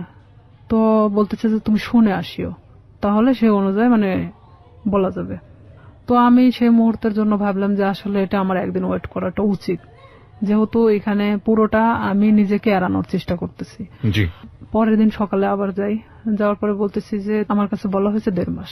তো বলতেছে যে 1.5 মাস হলে আসলে এইভাবে তো এগুলো খুব সেন্সিটিভ একটা জিনিস, অনেক রিস্কি হয়ে যায়। তো থাক না, 1 বছরে যেহেতু বাচ্চা আছে এটা থেকে যাক, সমস্যা কি? তাই আমি বলতেছি আসলে আমার চাচাও তো খুব একটা ভালো দেখে না, তো ওই ক্ষেত্রে আসলে চাচি চাচ্ছে না যে বাচ্চাটা রাখুক। তো এখানে আমি বলতেছি না, আসলে আমাকে তো খুব জোর করে বলছে যে বাচ্চাটা সে রাখবেই না। তো সেখানে যদি আপনি পারতেন ওষুধটা দিলে উপকার হতো। তো আমি আসলে সেভাবে উৎসাহ দেখাচ্ছি না, কারণ এখানে দেখাতে গেলে দেখা যায় যে নিজেরটা একটু বেশিটা বাড়ায় আসে। তখন আমি 2-3 বার রিকোয়েস্ট করার পরে তো বলতেছে যে আসলে এটা তো কোনো খুব হাই রিস্ক, তো প্রেগন্যান্সি থেকে থাকে তাহলে কি উনি নিশ্চিন্ত? তো বললাম হ্যাঁ নিশ্চিত যে প্রেগন্যান্ট উনি। ওষুধ আমাকে দিল, দেওয়ার পর বলতেছে এই ওষুধগুলো ওনাকে 4টা ওষুধে একসাথে খেতে বলবেন, 12 ঘন্টার মধ্যে এটা অ্যাবর্শন হয়ে যাবে, কিন্তু ব্লিডিং হতে থাকবে। এটা কিন্তু ওনাকে এই ব্লিডিংটা নিয়ন্ত্রণ করার জন্য তাকে কিন্তু ট্রিটমেন্ট নিতে হবে। আমাকে এই কথা বললো। আমার চিন্তা যে আমি খাওয়ার পরে যদি অ্যাবর্শন হয়ে যায় তারপর আমি মারা গেলে যাক, বাঁচি-মরি ওটার কোনো সমস্যা নেই। হ্যাঁ, আমি তখন চিন্তা করতেছি যে যেটাই হোক না কেন আমি যে কোনো ভাবে বোঝাতে পারবো তাদেরকে যেটা আমার নর্মালি এটা আমার হয়ে গেছে। তখন আমি বাড়িতে চলে আসি। বাড়িতে আসার পরে আমি এই জিনিসটা রাত্রেবেলা খাই। খাওয়ার পরে আমার ঠিক রাত 12টা 12:30টার দিকে আমার পেটে অনেক পেন করে, অনেক ব্যথা করতেছিল। আমি কিছুতে ঠিক থাকতে পারতেছিলাম না। এদিকে আমি তো আমার একা এক রুমে থাকি, আমি অনেক কান্নাও করতেছিলাম, কিন্তু কারোকে আমি বুঝতে দিচ্ছিলাম না তাহলে কতটা কষ্ট পাচ্ছিলাম ওই মুহূর্তের জন্য। তারপরেও আমি বারবার শামীমরে ফোন লাগাচ্ছিলাম যে এখনো যদি ওকে আমি ফোনে পাই। ওকে আমি কোনো মতে ফোনে পাচ্ছিলাম না। ওকে ফোনে দিয়ে আপনি কি করবেন? ওকে তো আপনি লাভও করতেন না। আমার রাগ হচ্ছিল প্রচন্ড, যার কারণে আমি ওরে ফোন দিচ্ছিলাম। পরে এভাবে যখন রাত 12টা 12:30টার দিকে আমি বুঝতে পারি যে হয়তো আমার ইয়াটা হয়ে গেছে, তখন আস্তে আস্তে আমার ব্যথাটা কমে আসছিল। আমি যখন বিছানা থেকে উঠে দাঁড়াইছি আমার পুরো এতটাই ব্লিডিং হয়েছে যে বলা চলে যে অনেকটা, কথা বলতে পারতেছি না। পাশের রুমে আমার বড় বোন থাকতো, তো আমার বড় বোনকে একবার ডাক দিলাম, তারা তো গভীর ঘুমে আছে। 2-3 বার ডাক দেওয়ার পরে শুনলো, শোনার পর বলতেছি কি হয়েছে? তো বললাম আমি না খুব অসুস্থ। তা আমি শুধু দরজাটা খুলে দিয়ে চলে আসলাম। আচ্ছা, আমি কোনো মতে ঠিক থাকতে পারতেছি না, আমার পেটের ব্যথাটা নাই, বাট এত পরিমাণ ব্লিডিং হচ্ছে যে আমার শরীর থেকে বলা চলে যে সব রক্ত বের হয়ে গেছে। পরে আমার বড় বোন, ও তো তখন প্রেগনেন্ট ছিল, পুরো প্রেগনেন্ট, তখন বাচ্চা হওয়ার জন্য আমাদের বাড়িতে আসছিল। আমার যে ব্লিডিং হচ্ছে এটা তো অনেক নার্ভাস ছিল যে কেন এটা হলো। তখন ও দৌড়ে গিয়ে মাকে ডাকে, মায়ের রুম থেকে মা উঠে আসে, আমার বাবা উঠে আসে, আমার ভাইও আসে। তখন আসে বলতেছে হঠাৎ এরকম কেন হলো। তো এইখানে আমি বললাম আমি জানি না, আমি তো ঘুমাচ্ছিলাম, হঠাৎ আমি এটা মনে হলো যে আমি বাথরুমে যাব, তো ওঠার পরে দেখি যে এই অবস্থা, কিন্তু কেন হয়েছে আমি বলতে পারি না। এই বলার পরে আমি অনেক থরথরে কাঁপতেছিলাম, কারণ আমার শরীরে কোনো রক্ত নাই। তখন আমি আমার মৃত্যুর 1 সেকেন্ড আগে আমি কারোর কাছে ছোট হতে চাচ্ছি না। যে আমি কখনোই যে আমি যে রেপ হয়েছি এই কথাটা আমি কাউকে বলতে চাচ্ছি না, কোনো মতেই না। তখন আমার বড় চাচি আসে, আসার পরে সে বলতেছে যে ওর তো যেভাবে ব্লিডিং হচ্ছে তাতে তো ওকে বাঁচায় রাখা কঠিন হয়ে যাবে। তো আমার মা তো ডিম সিদ্ধ দিল, যে ডিম তো একটা শক্তিশালী জিনিস, দুধ ডিম আমারে খাওয়ানোর চেষ্টা করলো। তো আমি ওই মুহূর্তের জন্য খাইলাম, কারণ ওই মুহূর্তে আর আমার রুচিতে সমস্যা ছিল না, মানে আমার যে একটা খাবার প্রবলেম ছিল এই প্রবলেমটা তখন ছিল না। পরে আমাকে তো হসপিটালে নিয়ে যাইতে চাইলো, কিন্তু আমি কোনো মতে হসপিটালে যাচ্ছি না, যে আমি যদি হসপিটালে যাই আর ওই যে ডাক্তারের থেকে আমি ওষুধটা নিয়ে আসছি, ডাক্তার বলতে ডিসপেন্সারি থেকে, সেই ডিসপেন্সারিটা ছিল ঠিক হসপিটালের গেটের সামনেই। আমার কথা আমার মৃত্যু হয়ে যাক, কিন্তু আমি কখনোই হসপিটালে যাব না। আমি এক কথায় আমার মাকে বোঝাচ্ছিলাম যে না, ওখানে গেলে আমাকে ইনজেকশন দিবে। আমি মানে ওর সিরিঞ্জকে খুব ভয় পেতাম ছোট থেকেই। মা বলতে কি আমার সবাই জানতো যে আমি সিরিঞ্জ অনেক ভয় পাই। আমি বলতেছি না, ওখানে গেলে ডাক্তার আমাকে ধরে ইনজেকশন দিবে, আমি থাকতে পারবো না, আমি মারা যাবো, তার চেয়ে বরঞ্চ আমি এখানে মারা যাই। আমি কিছুতেই মানে হসপিটালে যেতে ইচ্ছুক না। পরে এর মধ্যে এক ডাক্তারকে নিয়ে আসা হলো, আমার বাবা গিয়ে নিয়ে আসলো। নিয়ে আসার পরে এখনো কিছু বলে নাই যে সেই দিন কি বুঝতে পারছিল কিনা যে আমি কি করছি। সে বলতেছে এটা হঠাৎ করে হওয়ার তো কোনো মানেই হয় না, এটা আসলে টেস্ট করানো দরকার। তখন আমি বলতেছি না, আমি টেস্ট করাবো না। তো বলতেছে কেন? আমি বলতেছে যে আচ্ছা এটা সিম্পল একটা জিনিস, দেখবা কাল ঠিক হয়ে গেছে। তখন আমার মা বলতেছে তোর প্রবলেমটা কি, তুই কেন এগুলোকে টেস্ট করাতে চাচ্ছিস না? তাই আমি বলছি হ্যাঁ ঠিক আছে টেস্ট করাবো, কিন্তু আমাকে যদি কোনো ওষুধ দেয় আমি খাবো, কিন্তু আমাকে যদি কোনো ইনজেকশন দেওয়া হয় আমি কিন্তু নিব না। মানে তাদেরকে আমি শুধু ইনজেকশনের ভয়টা দেখাচ্ছিলাম। তো বলতেছে আচ্ছা ঠিক আছে। তো এর মধ্যে ওই ডাক্তার যে ব্লিডিং কমানোর জন্য যে ওষুধটা দিয়ে গেছে, এটাতেই আমার অনেকটা কাজ হয়েছে। মানে আমি সকালে ঘুম থেকে উঠে দেখি বলা চলে যে আমার ব্লিডিং নাই, মানে আমার কোনো ব্লাড বের হচ্ছে না।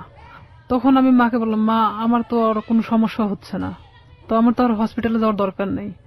তো মা বলতেছে যে তাহলে তো ভালো হয়ে যাচ্ছিস, তাহলে এই ওষুধই খা। তো আমি ওইভাবেই প্রায় 1 মাসের মতো আমি অনেকটা অসুস্থ ছিলাম, মানে উঠে দাঁড়াতে পারতাম না, বসতে পারতাম না। তারপরও মানে আমি দেখাচ্ছিলাম যে আমি অনেকটা সুস্থ, কিন্তু আমি শারীরিকভাবে ভিতর থেকে খুবই অসুস্থ ছিলাম।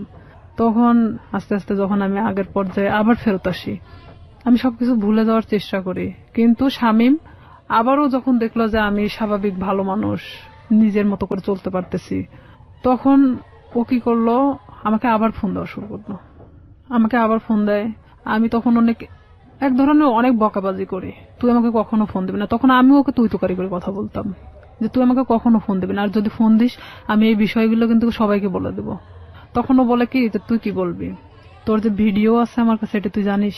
আমাকে ঠিক এইভাবে বলা হয় যে সেদিনকার ঘটনা যে আমার কাছে ভিডিও আছে আমার ফোনে, তুই কি এটা জানিস? আমি মানে ক্রমশ মানে নিজের সাথে মানে যুদ্ধ করতেছি মনে হচ্ছে আমার মধ্যে একটা গেরিলা যুদ্ধ শুরু হয়েছে। তখন আমি অনেকটা শর্ট হয়ে যাই যে আসলে এটা কি হচ্ছে, আমি কি একটা করে সমস্যা আমি এভাবে সমাধান করবো আর একটা করে সমস্যা আমার সামনে এসে দাঁড়াবে? আমি ওকে বলি যে শামীম এটার বিনিময়ে তুমি কি চাও, আমাকে ভিডিওটা দিয়ে দিতে হবে। তো বলতেছে তার বিনিময়ে আমি যখন যেভাবে চাইবো তখন তোকে সেইভাবে আসতে হবে। আমি বলি এটা অসম্ভব, কারণ আমি যখন অনেকটা কষ্টের মধ্যে ছিলাম, প্রেগনেন্ট ছিলাম, তখন একটা বারের জন্য আমার পাশে এসে দাঁড়াও নাই। আমি এই জিনিসটাকে কিভাবে সমাধান করছি পুরোটা আমার নিজের মতো করে। সেখানে যদি একবারের জন্য ফ্ল্যাশ হতো তখন কি হতো? আসলে এখানে মূল উদ্দেশ্য আর একটা ছিল যে ওকে না পছন্দ করার। ওর অনেক মেয়ের সাথে সম্পর্ক ছিল, যেটা আমি জানতাম, আমার ভাই অনেক সময় গল্প করতো, যার কারণে ওকে আমি অ্যাকসেপ্ট করতাম না। তাছাড়া এত কিছুর মাঝখানে আমি ওকে অ্যাকসেপ্ট করাটাই স্বাভাবিক ছিল, কিন্তু আমি ওর ঘটনা জানতাম যে ও এরকমই মানুষের সাথে করে, যার কারণে আমি ওকে পছন্দ করতাম না। তখন ও বলে কি তুই যদি কালকে সকালে আমার বাসায় না আসিস আমি তাহলে তো কিন্তু এই ভিডিওটা দেখবি যে কালকে বিকেলবেলা সবার হাতে চলে গেছে। আমি একবার ভাবতেছিলাম যে আমি কি আমার ফ্যামিলিকে কথাটা জানাবো, আবার এটাও ভাবতেছিলাম যে এটা কিভাবে সম্ভব আমি এই কথাগুলো তাদেরকে বলবো। আর আমার লাইফে তো আমার অনেক বড় হওয়ার দরকার, যেখানে আমি থেমে যাবো এখানেই। হয়তো আমার পড়াশোনা হবে না, হয়তো মানুষ আমাকে নিয়ে বিভিন্ন ধরনের কথা বলবে, আমি কিভাবে সম্ভব যে আমি সামনের দিকে আগাবো? তখন সবকিছু নিজেকে যেভাবেই হোক না কেন আমি বলি যে হ্যাঁ আমি তোমার কথা শুনবো, কিন্তু আমাকে ভিডিওটা দিয়ে দিতে হবে, কিন্তু কোনো কপি রাখা যাবে না। তো আমাকে বলে যে ঠিক আছে আমি দিয়ে দিব, কিন্তু কিছুদিন পর, আগে দেখি যে তোমার মতিগতিটা কি। তখন নেক্সট টাইম আমি ওর বাসাতে আরেকবার যাই। যাওয়ার পরে তখন আমি বিভিন্ন কৌশলে চেষ্টা করে ওর থেকে ভিডিও আমি ওকে বোঝাতে চাই যে আসলে এক পর্যায়ে ওকে আমি পছন্দ করে ফেলছি। তখন ওকে আমি এভাবে বলি যে ঠিক আছে ভিডিওটা আমাকে দেখাও, আমি নিব না, বাট আমাকে দেখা, প্রয়োজন হলে তুমি আরো ভিডিও করো, সমস্যা নেই, কারণ এখন আমি তোমাকে পছন্দ করি। আমি তাকে ঠিক এভাবে বোঝাচ্ছিলাম যে আমি ভিডিওটা যে কোনো কৌশলে নিতে চাচ্ছিলাম। তখন এক পর্যায়ে ওর বাসাতে আমি 2 থেকে 3 বার যখন যাই, যাওয়ার পরে ওর এক ধরনের হয়তো বিশ্বাস হয়ে যায় যে আমি হয়তো তাকে পছন্দ করি এখন। তখন সে কি করে, ভিডিওটা একদিন আমাকে দেখাচ্ছিল, মানে তো সেদিন ওর বাসাতে ওর মা আছে, কিন্তু আমি পিছন দরজা দিয়ে ঢুকছি, আমাকে কখনো ভিতরে কথা বলতে দিত না। তো ভিডিওটা যখন আমি দেখছিলাম, ওর মা তখন মানে রুমে নক করতেছিল, তখন ও আমাকে বলে কি যে তুমি ওই পাশে ওয়ার্ডরোবের ওই পাশে দাঁড়াও, আমি দরজাটা খুলি। তখন ও ঠিক দরজাটা খুলে ওর মার সাথে কথা বলে, ও ফোনটা আমার কাছে রেখে চলে যায়। ওর মার সাথে যখন কথা বলতেছিল তখন আমি ফোন থেকে আমার মেমোরি কার্ডটা বের করে নিই, ও তখন আমি বুঝতে দেইনি, কিন্তু আমি জানতাম না যে ও সেটা কপি করে অন্য কোথাও রাখছে। মানে এটা যে শুধু ওর কাছে একটা না, কপি করে অন্যান্য জায়গাতে বসে রেখেছে। হ্যাঁ, অন্য ওর মেমোরি কার্ডেও ছিল। কত সালের ঘটনা এটা আপনারা? এটা ওই 2007-এর শেষে, 8-এর দিকে। 2007 কিংবা 8, আমি যতদূর জানি যে আইসিটি যে নিয়ম নীতি বা আইন বা অ্যাক্ট সেগুলো কিন্তু হয়নি। হ্যাঁ, আইন সম্পর্কে অতটা আমার ধারণা ছিল না, আর আমি তো অনেক ছোট ছিলাম তখন, সাথে তখন আমি 8-এ পড়ি। রাইট, ওকে। কপিটা নিয়ে আসার পরে ও তখন যখন মানে ফোনটা দেখছে যে ওর ফোনে মেমোরি কার্ড নাই, তখন আমি চলে আসার পরে দেখছে যে ওর ফোনে মেমোরি কার্ড নাই। তখন আমারে বলতেছে যে তুমি কি মনে করো নিজেকে খুব চালাক, আমাকে এভাবে বলতেছে। আমি বললাম কেন? তো বলতেছে যে তুমি মেমোরি কার্ডটা খুলে নিয়ে গেছো। আমি বললাম যে আমি তখন ঠিক এভাবেই বলি, আমি এটার অপেক্ষাতেই ছিলাম। তো বলতেছে তোমার ধারণা কি করে হলো যে আমার কাছে একটা থাকবে, আমি যেটা তোমাকে দেখাচ্ছিলাম সেটা কপি ছিল, আমাকে এইভাবে বললো। ও কি সত্যি সত্যি ভিডিওটা করেছিল? হ্যাঁ, ছিল। ওকে। তারপরে আমি ওটা নিশ্চিন্ত হওয়ার জন্য দেখলাম, এই মেমোরি কার্ডটা আমার ফোনে তুললাম, তুলে দেখি যে হ্যাঁ, সেই দিনের যে ধস্তাধস্তির ঘটনাটা ছিল সেটাও পুরোটাই ওর প্ল্যান মাফিক ছিল। ওকে। তখন ওর ফোনটা যে ওর ওয়ার্ড্রোপের উপর মানে ভিডিও হচ্ছে এটা আমি জানতাম না তখনকার জন্য। তখন আমি যখন মেমোরি কার্ডটা বাথরুমের মধ্যে ফেলে দেওয়ার পর আমি ভাবি যে এটা নিশ্চিন্তে শেষ। কিন্তু যখন আমাকে ফোন দিয়ে কথাগুলো বলা হয় যে তুই কি জানিস যে এটার আর একটা কপি আছে, তখন আমি না অনেকটা আবার হয়ে যায় যে আমি এখন এর প্রতি আবার কিভাবে বিশ্বাস ধরাবো। আর না হলে তো সে আমাকে এভাবেই ব্যবহার করতে থাকবে সারাটা জীবন। কারণ তখন আমি বলতাম যে তাহলে তুমি আমাকে বিয়ে করো, যেহেতু তোমার আমাকে দরকার, তাহলে তো আমি তোমাকে ছেড়ে চলে যাচ্ছি না। দেখুন, একটা মানুষ তার সামাজিক সম্মান বাঁচানোর জন্য কত বড় কত ভয়াবহ রকমের রিস্ক নেয়, অথচ আমরা একটা মানুষের সুযোগ পেলেই তার সামাজিক সম্মানকে জেনে না জেনে কিভাবে ক্ষতিগ্রস্ত করি। আমরা ফিরে আসবো প্রিয় শ্রোতা, মাত্র 4 মিনিটের বিরতি নিচ্ছি। 4 মিনিট পরে এই জীবন গল্পে আবারও ফিরছি, আশা করছি আমাদের সাথেই থাকবেন। ছিলাম রিয়া, আপনি যেটা বলছিলেন যে আপনি জানতে পারলেন যে আরো একটি কপি ওর কাছে আছে। হ্যাঁ, আমি তখন এটাই ভাবতেছিলাম যে তাহলে ওর প্রতি আমি আবার কিভাবে এই জিনিসটা বিয়ে করার প্রস্তাব দেই। তখন ও এরকম বলে যে না, আমি পড়াশোনা করতেছি, তো এখন তো বিয়ে করা সম্ভব না, ফ্যামিলি থেকেও তো এখন বিয়ে দিবে না, বিয়ে করার দরকার নেই, তাহলে আমাকে কিসের দরকার, আমরা এভাবে সম্পর্ক চালায় যাই, সময় হলে বিয়ে করে নেব, এই কথা বলে। আমি বলি না, এটাতে আমি থাকতে পারবো না এভাবে, কারণ তুমি যখন চাইবা তখন আমি যাব, আর এভাবে আমারও তো একটা জীবন, আমি না কোনো সময় তো ধরা পড়ে যেতে পারি, আমার পড়াশোনা আছে। তখনও বলতেছে যে তুমি তোমার মতো চলবা, জাস্ট মাঝে মধ্যে আমার সাথে দেখা করবা। আমি তখন রাজি হই না, যে তাহলে আমাকে ছেড়ে দাও এখান থেকে। তো ও বলে কি যে তুই যদি এখান থেকে বের হওয়ার চেষ্টা করিস তাহলে একটাই কথা বলবো, তোর ছোট বোন আছে, তার সাথেও ঠিক একই ঘটনা ঘটবে, আমার যে ছোট। তখনও কি ওই শামীম কি আপনার বড় ভাইয়ের ফ্রেন্ড হিসেবেই আছে? হ্যাঁ, তখনও আছে। তো আমার ফ্যামিলি তো তখনও জানতো না যে তার সাথে আমার সম্পর্ক এরকম চলতেছে। তখন ঠিক 1 বছরের মাথায় এসে আমার ফ্যামিলি জানে যায়। কিভাবে জানলো, মানে আমি যে ফোনে কথা বলতাম, শামীমের নাম্বারটা আমার ফোনে অন্য নামে সেভ করা ছিল, একটা মেয়ে নামে সেভ করা ছিল, মেয়েদের নামে। আমি ফোনটা রেখে গোসল করতে যাই, আমাদের তো বাড়িটা নদীর পাশে, তো নদীতে গোসল করতে যাই, তখন আমার বড় বোন ফোনটা দেখতে দেখতে শামীমের নাম্বারটা, মানে সে দেখে ভাবে যে এই নাম্বারটাও সম্ভবত আমার ভাইয়ের ফোনেও দেখছে। আচ্ছা। তখন আমার বোন এই নাম্বারটা নিয়ে এসে তার সাথে মানে অ্যাড করে। আর এই নাম্বারটা এখানে একটা মেয়েদের নামে সেভ করা, তার মানেটা কি? তখন আমার বোনের মানে অলরেডি বাচ্চা হয়ে গেছে, 7 দিন না 8 দিন বয়স। তো সেখানে ও যখন ভাইয়ের সাথে ডিসকাস করে এই বিষয়টা নিয়ে যে নাম্বারটা কার, তখন দেখছে যে এটা শামীমের নাম্বার। তখন আমি যখন বাড়িতে আসি গোসল শেষ করে চেঞ্জ করার পরে আমার ভাই আমাকে ডাকে। সে কিন্তু আমার সাথে কথা বলে না, ডাকতে বলতেছে যে এই নাম্বারটা কার। তখন এক পর্যায়ে আমি মনে চুমকে উঠি, প্রশ্ন করতেছে কেন। তখন আমি না চুপ মেরে তাকায় আছি। তখন বলতেছে যে নাম্বারটা কার। তাই আমি বলতেছি শামীমের। তো বলতেছে যে শামীমের নাম্বার তোর ফোনে কেন? বুঝলাম তোর ফোনে আছে, কিন্তু অন্য একটা নামে কেন? তখন মানে আমি কোনো কথা বলতে পারি না, চুপচাপ দাঁড়ায় আছি। আমার ভাই আমার একটা থাপ্পড় মারে, এমন ভাবে মারে আমার মানে এই গালটা ফাটে রক্ত বের হয়ে যায়। বড় ভাই? হ্যাঁ।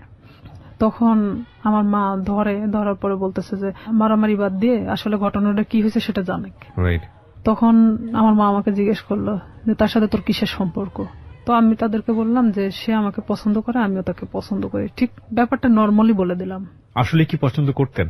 এক পর্যায়ে এই 1 বছরের মধ্যে তার সাথে আমি এভাবে মানে পছন্দ হয়ে গেছে যে আমি তো তাকে, সে আমাকে ছাড়তেছে না আর আমিও তার থেকে বের হতে পারতেছি না।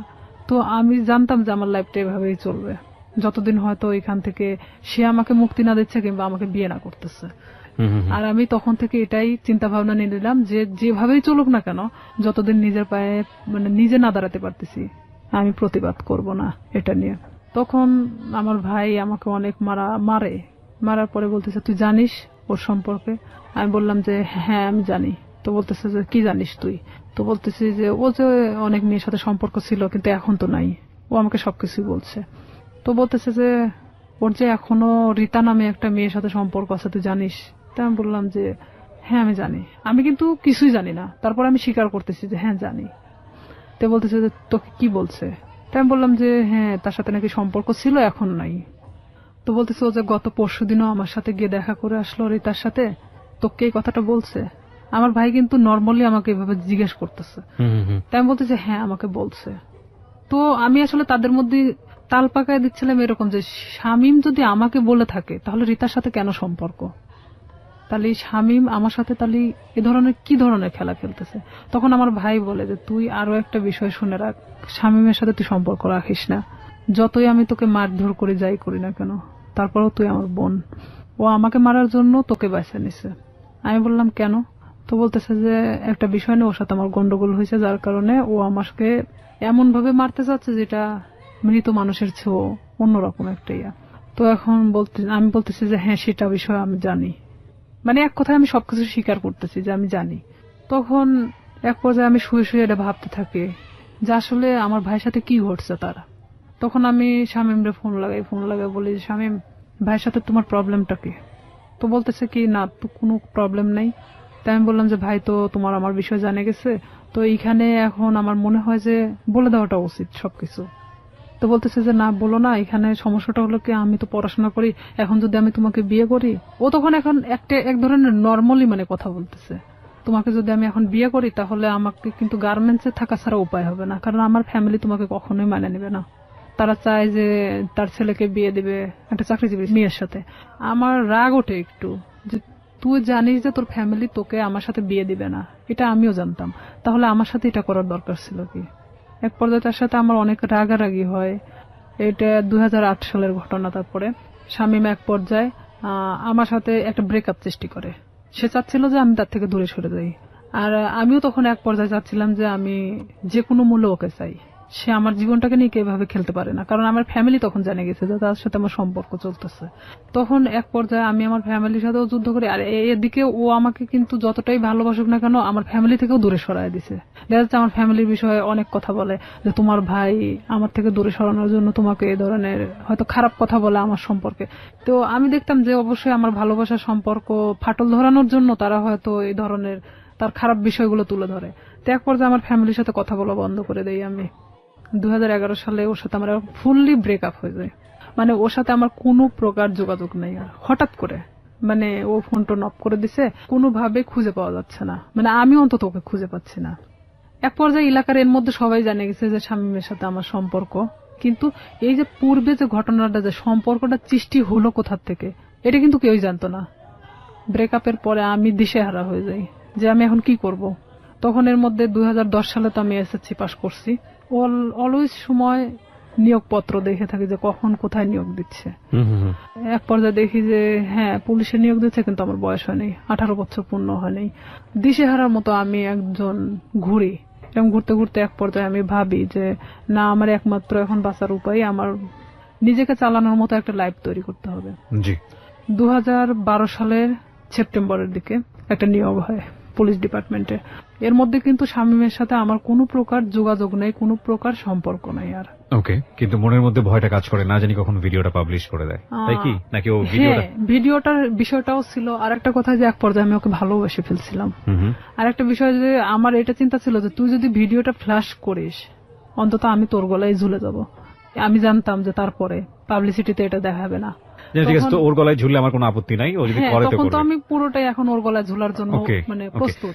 এই জন্যই বলি জীবন নাটকের চেয়েও নাটকীয়। আমরা যে সরল রৈখিক চিন্তাটা করছিলাম, চিন্তা করে দেখুন এই যে ভিডিওটা নিয়ে স্বাভাবিকভাবে আমাদের যে চিন্তাটা, এবং এই চিন্তার সাথে ওর চিন্তারও একটা মিল আমরা পাচ্ছিলাম, কিন্তু কিভাবে এটা টুইস্ট করলো। হিন্দি সিরিয়াল আসলে দেখার দরকার নাই। আমার মনে হয় যে নিজের এক একটা এরকম জীবন গল্প যদি জানা যায়, এটা সিরিয়ালের চেয়ে অনেক ভয়াবহ কিছু। ওকে, এটা ভাবতেছি যে ওর গলায় ঝুলে দেবো, তখন ও চাচ্ছে কি যে ভিডিওটা আমি কখনো ফ্ল্যাশ করবো না। ও নিজেই মানে ভিডিওটাকে শেষ করে দিছে, এমনকি আমার নাম্বার টাম্বার সবকিছু ওর থেকে শেষ করে দিছে।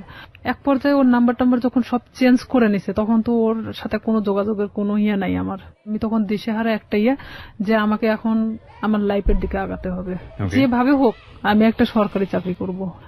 2012 সালে যখন এই সেপ্টেম্বরের দিকে এই নিয়োগটা হয়, আমার ভাই চাচ্ছিল না যে আমি পুলিশ ডিপার্টমেন্টে আসি, কারণ ও অনেক আগেই কিন্তু ডিপার্টমেন্টে যোগদান করছে। আমার ভাই না চাওয়ার কারণ একটাই, সে চাচ্ছিল যে আমি যদি পুলিশে ঢুকি নিশ্চিত আমি শামীমকে বিয়ে করব। আর আমার ভাই কোনো মতেই শামীমকে মানে নিতে পারতেছিল না।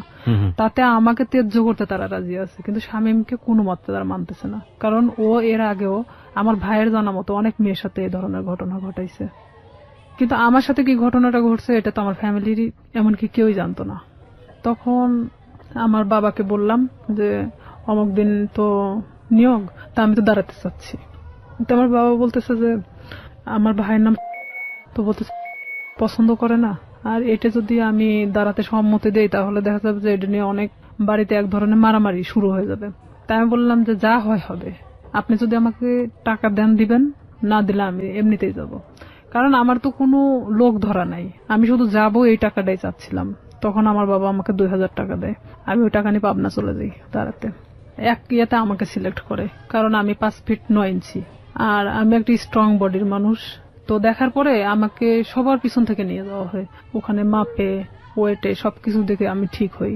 মেডিকেলেও দেখা যাচ্ছে আমার কোনো প্রকার সমস্যা নাই। যাই হোক, চাকরিটা হয় আপনার শেষ পর্যন্ত? হয়। তারপরে আমার চাকরিটা হয়, ওখান থেকে আমি বাড়িতে আসি। বাড়িতে আসার ঠিক আধা ঘন্টা 1 ঘন্টা পরে আমার ফোন আসে একটা আনোয়ার নাম্বার থেকে। ফোন আসার পরে ওটাই ছিল শামীমের নাম্বার। তখন শামীম আমাকে বলতেছে যে শুনলাম তোমার নাকি চাকরি হয়েছে। তো আমি বললাম হ্যাঁ। তো আমি বললাম যে এতদিন পর আমাকে আবার খোঁজ নেওয়া। তো বলতেছে আসলে আমি অনেক সমস্যার মধ্যে ছিলাম, আমার প্রত্যেকটা ফোন আমার ফ্যামিলি কারে নিছিল। মানে এটা কিন্তু পুরোটাই মিথ্যা কথা। আমি জানতাম, জানা সত্ত্বেও মানে আমি ওর সাথে আবারও কথা বলতে থাকি। ভালো লাগে আপনার? হ্যাঁ, যেহেতু আমি ওকে মনে প্রাণে চাচ্ছিলাম, আমি আবারও ওর সাথে কথা বলতে থাকি। আমি এর মধ্যে ট্রেনিং এ চলে যাই, ট্রেনিং শেষ করি, ডিস্ট্রিক্টে যখন জয়েন্ট করি। এর মধ্যে ব্যারাক সিস্টেম, ব্যারাকে কিন্তু আমরা একটা ব্যারাকে অনেক মানুষ থাকি, সেখানে আপনি ফোন এখানে রেখে যেতে পারেন, বাথরুমে যাচ্ছেন, কোন একটা কাজে বাহিরে যাচ্ছেন, ফোনটা রেখে গেছেন। তো এখানে আমার পাশের বেডের একটা মেয়ে এই শামীমের নাম্বারটা নিছে, আমি জানতাম না। এখন কন্টিনিউ তার সাথে সে কথা বলে, আমি কোথায় যাচ্ছি, কি করতেছি সব আপডেট দেয়। হ্যাঁ, সে জানতো। আমি খালি ভাবতাম যে এটা অলৌকিক ঘটনা, যে আমি কই গেছি, কোন ড্রেস পরে গেছি, সে কিভাবে জানে। ওকে। তার সাথে কিন্তু আবার তাদের মধ্যে একটা ভালোবাসার সম্পর্ক সৃষ্টি হয়ে গেছে সেই মেয়েটার সাথে। পরে আমি তো ওকে বারবার বলি যে দেখো আমি তো চাকরি করি, এখন আমাকে বিয়ে করো। এখন সে কিছুতেই তখন বিয়ে করতে রাজি না। এটা 2013 ঘটনা। 13 শেষের দিকে আমি ছুটি আসি বাড়িতে। আমি ওকে ফোন দিয়ে বলি, আমি এর মধ্যে কিন্তু অনেক গন্ডগোল হচ্ছে ওর সাথে, মানে আমি বিয়ের কথা বলি, সে কিছুতেই বিয়ে করতে চায় না। এদিকে আমার ফ্যামিলি তো মানে শামীমকে নিয়ে তো খুব একটা ডিস্টার্ব ফিল করতেছে। তো আমি এদিকে ওকে বারবার চাপ দেওয়া সত্ত্বেও আমাকে কিছুতেই মানে বিয়ে করতে চাচ্ছে না, তো চাচ্ছেই না। তখন আমি বলি ঠিক আছে আমি বাড়িতে আসতেছি, যা করার করব। এই কথা বলে আমি বাড়ি চলে আসি। ফোন দিলাম, ফোন দিয়ে বলতেছি আমি তোর সাথে দেখা করতে চাই। ও আমাকে বলে যে আমি দেখা করতে পারবো না। তাই আমি ডিরেক্টলি ওর বাড়িতে চলে গেছি এই ফোনে কথা বলতে বলতেই। কারণ তখন আমি যখন পুলিশ ডিপার্টমেন্টে আসি তখন আমার সাহসটা ছিল অন্যরকম, কনফিডেন্স বেড়ে গিয়েছে। হ্যাঁ, আর আমি তখন চাকরিজীবী একটা মেয়ে। যাওয়ার পরে ও দেখি যে চেয়ারের পর বসে আছে, ওর মা পাশে বসে। ও আমাকে দেখে করলো কি, এক দৌড় রুমের মধ্যে চলে গেল, যাওয়ার রুমটা আটকায় দিল। দেওয়ার পরে ওর মা বলতেছে কি হয়েছে। ওর মারা সবাই তো জানতো আমার সাথে সম্পর্ক আছে। বলতেছে কি হয়েছে, তোমার প্রবলেম কি। আমাকে কিছুতেই ওই ঘরের দিকে আগেতে দিচ্ছে না। আমি বললাম যে আপনার ছেলেকে জিজ্ঞেস করেন, সে আমার সাথে কেন এরকম করতেছে। আপনারা জানেন, আমার ফ্যামিলি জানে, সবাই জানে যে তার সাথে আমার সম্পর্ক, তাহলে কেন আজকে ও অস্বীকার করতেছে। তো বলতেছে এটা তোমার ব্যাপার, কিন্তু আমার বাড়িতে কোনো সিক্রেট চলবে না। এটাও ঠিক, তাদের তো কোনো বিষয় না, তারাও তো আমার সাথে বিয়ে দিতে চায় না। তখন আমি নিরুপায় ওখান থেকে বের হয়ে চলে আসি। আসার পর বাড়িতে আসার পরে আমি অনেক অসুস্থ হয়ে যাই। এক পর্যায়ে আমাকে হসপিটালে নিয়ে যায়, স্যালাইন চলতেছে। এর মধ্যে আমি যে ডিস্ট্রিক্টে চাকরি করতাম ওখান থেকে একটা মেয়ের ফোন আসে, আমার পাশের বেডের একটা মেয়ের ফোন আসে। বলতেছে যে শামীম কোথায়। তাই আমি বলতেছি শামীম কোথায় মানে। তো বলতেছে যে হ্যাঁ, জিজ্ঞেস করলাম। তাই তো বললাম যে জানি না ও কই আছে। তো বলতেছে যে ও কিন্তু এখানে আসছে অমুকের সাথে দেখা করতে। তাই আমি বললাম আপনি কই থেকে জানলেন। তো বলতেছে আমি ওর সাথেই ছিলাম, আমাকে নিয়ে গেছিল, কিন্তু ও জানে না যে আসলে আমি তাকে চিনি। কারণ চিনার কারণ হলো তার ছবি আমি তাকে দেখাইছিলাম। তা আমি তখন ওরে ফোন দিলাম, কিছুতেই ফোন ধরে না। পরের দিন ও আমার ফোনটা ও নিজে থেকে ব্যাক করছে। ব্যাক করার পর আমি বলতেছি তুই ওখানে গেছিস কেন। তো বলতেছে যে আমি আসছিলাম এমনিতেই একটা কাজে, তাই ভাবলাম যে ওই আপুরে কিছু বলে যাই তোর সম্পর্কে, তুই আমার সাথে এরকম করতেছিস। পরে এখানে ঘটনাটা হলো সেই মেয়েকে একটা শপিং ব্যাগ দেওয়া হয়েছিল, ব্যাগের মধ্যে অনেক কিছুই ছিল। সেটা কিন্তু তারা আবার যে রুমে দেখাইছে, কিন্তু তারা মানে যে দেখাচ্ছে সে কিন্তু জানতো না যে তার পাশের বেডের আর একজন তাকে চেনে। তো আমি যাওয়ার পরে এটা নিয়ে তাকে আমি ফোর্স করলাম যে কেন আপনি তার থেকে জিনিস নিলেন, এটা সেটা বলার পরে তার সাথে এক পর্যায়ে ঝগড়া হয়ে যায়। ভাঙনটা এভাবেই শুরু হয়ে যায়। তার থেকে মানে আমার একটা ঘৃণা জন্মে যায় যে আমি স্ট্যান্ড থাকা সত্ত্বেও সে অন্যজনের সাথে সম্পর্ক করে। তাহলে আমার ভাইয়ের কথাটাই সত্যি ছিল। তখন আমি একটা বাস্তবের সম্মুখীন চলে আসি। আমি তখন আস্তে আস্তে তাকে ভুলতে থাকি। এর মধ্যে যে যতটা ঘটনাই গেছে না কেন পুরোটাই খালি ব্রেকআপের দিকে গেছে, মানে গন্ডগোল, সম্পর্কটা ভেঙে দেওয়ার এক ধরনের। এর মধ্যে ওই জেলারই এক থানাতে আমার পোস্টিং হয়। ও ক্রমশ আমাকে এভাবে জিজ্ঞাসা করে তোর কার সাথে আজকে ডিউটি। আমি বলি যে অমুক স্যারের সাথে ডিউটি। ওখানে আমাদের তো শিডিউল বাই ডিউটি হয়। দেখা যাচ্ছে যে আপনার সাথে আমার বারবার ডিউটি হচ্ছে, এটা তো আর আমার দোষ না। ওটা কি তোর অমুক লাগে সেটা লাগে, মানে খারাপ ধরনের আমাকে কথা বলা হয়। আমি বলি দেখো উনি আমার অফিসার আর তার সাথে আমার ডিউটি হয়, এমন কিছু না। সম্পর্কটা তো আপনার ব্রেকআপের দিকে যাচ্ছে, মানে সম্পর্কটা তখনও ব্রেকআপ হয়নি। আবার জোড়া লাগে, আবার ধরেও না ছাড়েও না, এরকম একটা বিষয়, মানে একটা ঝুলন্ত অবস্থা। আবার তর্কাতর্কিও শুরু করে। তর্কাতর্কিও হয়, মানে যতটা সময় ভালো দিকে হয় ততটা সময় আবার খারাপ দিকেও। আমরা শেষের দিকে চলে আসবো প্রিয় শ্রোতা। গল্পটা কোথাকার গল্প, কোথায় গিয়ে দাঁড়িয়েছে একটু চিন্তা করে দেখুন। আমরা শেষের দিকে ফিরে এসে আপনাদেরকে একেবারে শেষ রিয়েলিটি যেটা সেটা জানাবো। এবং আবারও বলবো অনুমান করবেন না, কারণ জীবন গল্পে অনুমান আসলেই অপ্রয়োজনীয় এবং সেটা আসলেই শেষ পর্যন্ত মেলে না। ছোট্ট একটা বিরতি, তারপর ও আমাকে বারবার এরকম খারাপ খারাপ কথা বলে। তখন আমি বলি যে হ্যাঁ আমি ওকে পছন্দ করি, মানে এক কথায় বলে দেয় যে আমি ওই অফিসারকে পছন্দ করি, যে সে আমার থেকে তারপরও সরে যাক এখন। তখন সে কি করে আমার এলাকাতে গুজব ছড়াইকে আমি নাকি ওনাকে বিয়ে করছি, অথচ তার সাথে আমার কিন্তু কোনো প্রকার সম্পর্ক নাই। তখন সেই এলাকায় ছড়াই দেয় যে আমি নাকি এরকম আমাদের ডিপার্টমেন্টেরই একজনকে বিয়ে করছি। এই লোকও আস্তে আস্তে এই জিনিসটা জানা যায় যে সে এরকম বিয়ে করতেছে, কারণ তার সাথে আমি অনেক বিষয় নিয়ে ডিসকাস করতাম আগে থেকেই। তখন এই ব্যাপারটা এমন ভাবে দাঁড়ায় যায়, সে আমার এলাকার মধ্যে এমন ভাবে গুজব ছড়ায় দেয়। তখন ওর বিষয়ে আমি বাড়িতে এসে আমার ফ্যামিলিকে পুরো ঘটনা তখন বলি। বলার পরে আমরা থানাতে যাই। থানাতে গিয়ে আমাদের যে অফিসার আছে অফিসারের সাথে কথা বলে এটা বিষয়ে আমরা একটা পদক্ষেপ নেই। নেওয়ার পরে ও তো বাড়ি থেকে পালায় যায়। ওর ফ্যামিলির লোকজনও কেউ ছিল না, কারোকে ধরতে পারে না। পরে শামীমকে ফোন দেওয়া হয়, মানে স্যার ফোন দেয়, ফোন দিয়ে বলে থানায় আসার জন্য। তো সে এক কথায় যে সে নিরুদ্দেশে, জীবনেও মানে তাকে ধরা ছোঁয়ার বাহিরে, এক কথায় এরকম। আপনি কি মামলাটা করেন নাকি শুধুমাত্র মামলা হয়? জিডি করি। জিডি করেন আপনি? আচ্ছা। আমার কথা যে সে আমার জীবন থেকে সরে গেছে, চলে যাক, সমস্যা নাই, অন্যের উপর দোষ চাপাচ্ছে কেন? পরে সে আমার কাছে অনেক ফোন দিয়ে ক্ষমা টমা চায় যে আমি জীবনে তোমার লাইফ সম্পর্কে কিছু বলবো না, যা হয়েছে হয়েছে, তুমি ইয়েটা উঠায় নাও। তো একদিকে দেখা যায় যে ভালোবাসার ক্ষেত্রে আমি তুলেও দেই সেটা। পরে এটা নিয়ে যার কথা বললাম যে অফিসারের কথা, এক পর্যায়ে সে আমাকে বিয়ে করতে চায়, যে যেটা সবাই জানে গেছে, ঠিক আছে আমি তোমাকে বিয়ে করব। সে কিন্তু ডাইরেক্ট সাব ইন্সপেক্টর। আমি জানতাম যে সে বিবাহিত না, সে এতদিনও আমাকে কিন্তু বলতো সে বিবাহিত না।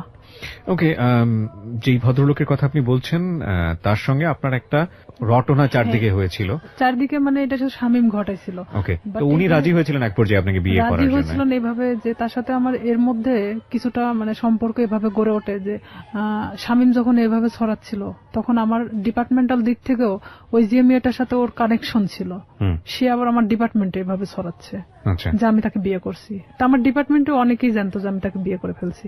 তো সেখানে দেখা যাচ্ছে সে আমাকে এক কথায় বলে দেয় যে যেটা ঘটে গেছে তাহলে আমি তোমাকে বিয়ে করবো।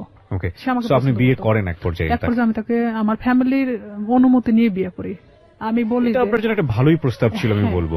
আমার ফ্যামিলি বলে যে হ্যাঁ ঠিক আছে, পছন্দ হলে বিয়ে করাটাই ভালো হবে, যেহেতু এটা গুজব ছড়াই গেছে। তখন আমি তাকে বলে যে ঠিক আছে ফ্যামিলিগতভাবে আমরা বিয়ে করবো। সে বলে যে আমরা এখন এভাবে তো ছুটি পাই না, তা আমরা নিজে নিজে করে নিই, পরে আমরা ফ্যামিলিগতভাবে ইয়ে করে নেব। তো এখানে আমি কিন্তু সেটা রাজি হয়ে যাই। ঠিক তার 1.5 মাস থেকে 2 মাসের মাথায় আমি জানতে পারি সে বিবাহিত, তার বাচ্চা বলছে। তখন আপনি বিয়ের আগে তাকে জিজ্ঞেস করেননি? আমি জিজ্ঞেস করছি অনেকবার, কিন্তু বিয়ের আগে ওইভাবে আমি অতটা ক্লোজ ছিলাম না। ও কি বলেছে যে না আমি বিবাহিত না? না, ও অনেকবার স্বীকার করছে যে আমি বিবাহিত না। তো জানলেন আপনি? জানার পরে আমি তখন অনেকটাই কষ্ট পাই। কষ্ট পাওয়ার পর কষ্ট পাবেন কি? আমি তো যতদূর জানি যে এটা একটা মানে মারাত্মক রকমের আইন ভঙ্গন, এবং পুলিশের এত বড় একটা পোস্টে থেকে সে এই ধরনের কাজ করেছে মানে তো তার ক্লোজ হয়ে যাওয়ার কথা। অনেক কষ্ট পাই। কষ্ট পাওয়ার পরে ওকে আমি বলি যে এটা আমার সাথে করার কি দরকার ছিল। বাট সাহসটা পাই কিভাবে? সে সাহসটা পাইছে এভাবেই যে একটা ছেলে আমাকে এভাবে হ্যারাস করতেছে, তার সম্পর্কে তো আমি তার সাথে ডিসকাস করতাম। সেটা তো অন্য হিসাব, এটা তো ইনফরমাল হিসাব। কিন্তু ফর্মালি তো যদি যায় তাহলে তো চাকরি থাকবে না। সে এটাই ভাবতেছিল মেয়েটা তো এত কিছুর পরেও যেহেতু প্রকাশ করে নাই, তাহলে আমার ব্যাপারটাও হয়তো ওইভাবে প্রকাশ করবে না। ওকে, কিন্তু তার ফার্স্ট ওয়াইফ তো ঝামেলা করতে পারে, কনফিডেন্স এরকম ছিল। আচ্ছা, তখন এরকম যখন আমি দেখলাম যে না, আইনার সাথে আমার সংসার করা সম্ভব না, তখন আমি কিভাবে আমার ফ্যামিলিকে বলবো আবার যে আমি বিয়ে করার পরে এখন সংসার করতে চাচ্ছি না। সম্ভব না কেন ভাবলেন? শুধু এই বিয়েটা সম্ভব না মানে তার বাচ্চা আছে, 2টা বাচ্চা, অলরেডি 2টা বাচ্চা। ওয়াইফের সঙ্গে কথা হয়েছিল? প্রথম ওয়াইফের সাথে আমি কথা বলছি। কি বলেন উনি? প্রথম ওয়াইফ জানতো বিষয়টা? ওনার প্রথম ওয়াইফ জানতো বিষয়টা কিরকম। ইনার সাথে যখন সম্পর্কটা হয়, বাট বিয়ে না এমনিতেই, তখন উনি আমাকে বলতো আমার ভাবির সাথে কথা বলো। আপনাকে ওনার ভাবির সাথে কথা বলতো? মানে ওনার ভাবি ওনার ওয়াইফ ওনার ভাবি সাজতো। তাহলে কি এখানে দেখা যাচ্ছে না যে ওনার ওয়াইফ ব্যাপারটা জানতো? ওকে, ব্যাপারটা শুধু আমি জানতাম না। ভাবির সঙ্গে কি বিষয়ে কথা বলতেন? বিয়ের বিষয়ে কথা বলতাম। আমি বলতাম যে আমি তোকে পছন্দ করি। বলে যে হ্যাঁ পছন্দ, সে তো আমাকে বলে যে তুমি ওকে পছন্দ করো।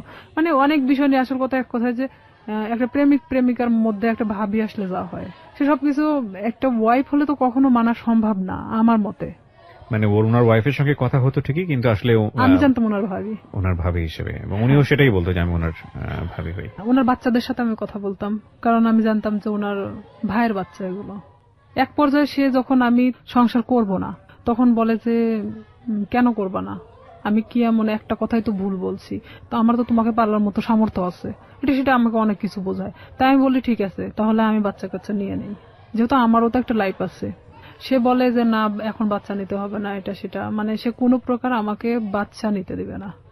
তার মানে তখন কি আমি এটা বুঝবো না যে আমার লাইফের যত টাকা পয়সা আছে তারা আমার দিক গ্রাস করানোর চেষ্টা করতেছে? ক্রমশ সে আমার দিকে মানে টাকা পয়সা সবকিছু থেকে মানে আমার থেকে চাইতে শুরু করে। সে আমাকে দেওয়ার দূরের কথা, সে নিজেই আমার থেকে নিতে শুরু করে। ব্রেকআপ হতে হতে হতে হতে এখন লাস্ট পর্যায়ে আমাদের টোটালি ব্রেকআপ হয়ে গেছে। এই পর্যায়ে এসে ব্রেকআপের পরে শামীম এসে করতেছে কি, আমার বিভিন্ন ফেসবুক আইডি খুলতেছে, বিভিন্ন ছবি আপডেট করতেছে, মানে যেখানে আমি কখনো ফেসবুক চালাই না সেখানে দেখা যাচ্ছে ফেসবুক চালানো হচ্ছে। মানে আমার নামে অনেক কিছু করা হচ্ছে যে আমি নাকি আবারও বিয়ে করছি, কিন্তু আবারও এলাকার মধ্যে এক ধরনের গুজব ছড়ানো হচ্ছে। অনেক কিছু আমাকে একদিক থেকে শামীম আবারও চাপের মুখে রাখছে। মানে মাঝখানের জীবনটা ছিল একরকম, আর ফার্স্ট লাইফ আর এই লাস্ট লাইফটা আবার আগের মতো। তো এখানে আমি শামীমকে অনেক ফোর্স করি যে দেখ, আগে তো আমি অনেক নিরীহ একটা মানুষ ছিলাম, কিন্তু আমি আমার সার্ভিস লাইফ 5 বছর, এখন কিন্তু উঠে দাঁড়ানোর মতো শক্তি আমার আছে। তো আমার সাথে এমন কোনো কিছু করো না যেটাতে তোমারও ক্ষতি হবে বাট সবার ক্ষতি হবে। সো রাইট নাও আপনি যেটা বলছেন যে আপনি যাকে বিয়ে করলেন তার সঙ্গে আপনার ডিভোর্স। হ্যাঁ, ডিভোর্স থেকে আপনি দিয়ে দিয়েছেন? হ্যাঁ, আমি নিজে। আপনি কোনো আইনি অ্যাকশনও নেননি? আসলে কি নিব, নিয়ে লাভটা কি? আমি এটা করছিলাম যে তার নামে আমি জিডি করছিলাম, মামলা করার মানে সিদ্ধান্ত নিয়েছিলাম আমার ফ্যামিলি থেকে। পরে মানে যখন আমার ফ্যামিলি, আমার বড় জ্যাঠা বলে যে যা হবার তা তো হয়ে গেছে, এই জিডি মামলা মোকদ্দমা, তারা আসলে এক ধরনের সরল সোজা মানুষ, তারা চাচ্ছে যে আসলে এগুলো করার কি দরকার, যা হবার তা তো হয়ে গেছে। সেখানে তো মামলার দিক থেকে দেখা যাচ্ছে যে সে আমাকে মিথ্যা বলে হয়তো আমাকে বিয়ে করছে, কিন্তু তারপর থেকে তো আমাকে সে মানে ছাড়তে চাচ্ছে না, মানে বিষয়টা জটিল আকার ধারণ করতে সবকিছু মিলিয়ে, এই জন্য আপনি আর পরবর্তীতে আবার এখানে দেখা যাচ্ছে যে আমার লাইফেও অনেক ক্ষতি হয়ে যেত, যে ওনার ওয়াইফ যদি টোটালি না করতে যায়, তার সাথে আমার কোনো যোগাযোগ হয়নি, তাহলে সেক্ষেত্রে উনি যদি আমাকে বিভাগীয় একটা মামলা দিত, আমি থাকতে আমার হাজবেন্ডকে সে ফুসলিয়ে বিয়ে করছে, তার হাজবেন্ডও হয়তো এই কথা বলে উঠতো যে আমাকে সে ফুসলাইছিল, কারণ সেটার কোনো প্রমাণ নাই, বিপদে পড়তেন। তো সেখানে দেখা যাচ্ছে যে আমার কথাগুলো ভিত্তিহীন ছিল, আমি সবকিছু ভাবে আবারও সেখান থেকে সবকিছু ক্লোজ করে চলে আসছি। এরপরেই কি আপনার পিছনে স্বামী আবার দৌড়াদৌড়ি শুরু করে? হ্যাঁ, এখন ও আবারও আমার পিছনে। ওকে বিয়ে শাদী করেনি? ও বিয়ে করছে, বিয়ে করার পর বউ ছাড়া দিছে, তারপরে আবার আপনার পিছনে। হ্যাঁ, এখন ও চাচ্ছে যে আমি। এখন কি করছে? ফেসবুকে আপনার নামে স্ক্যান্ডাল তৈরি করার চেষ্টা করছে।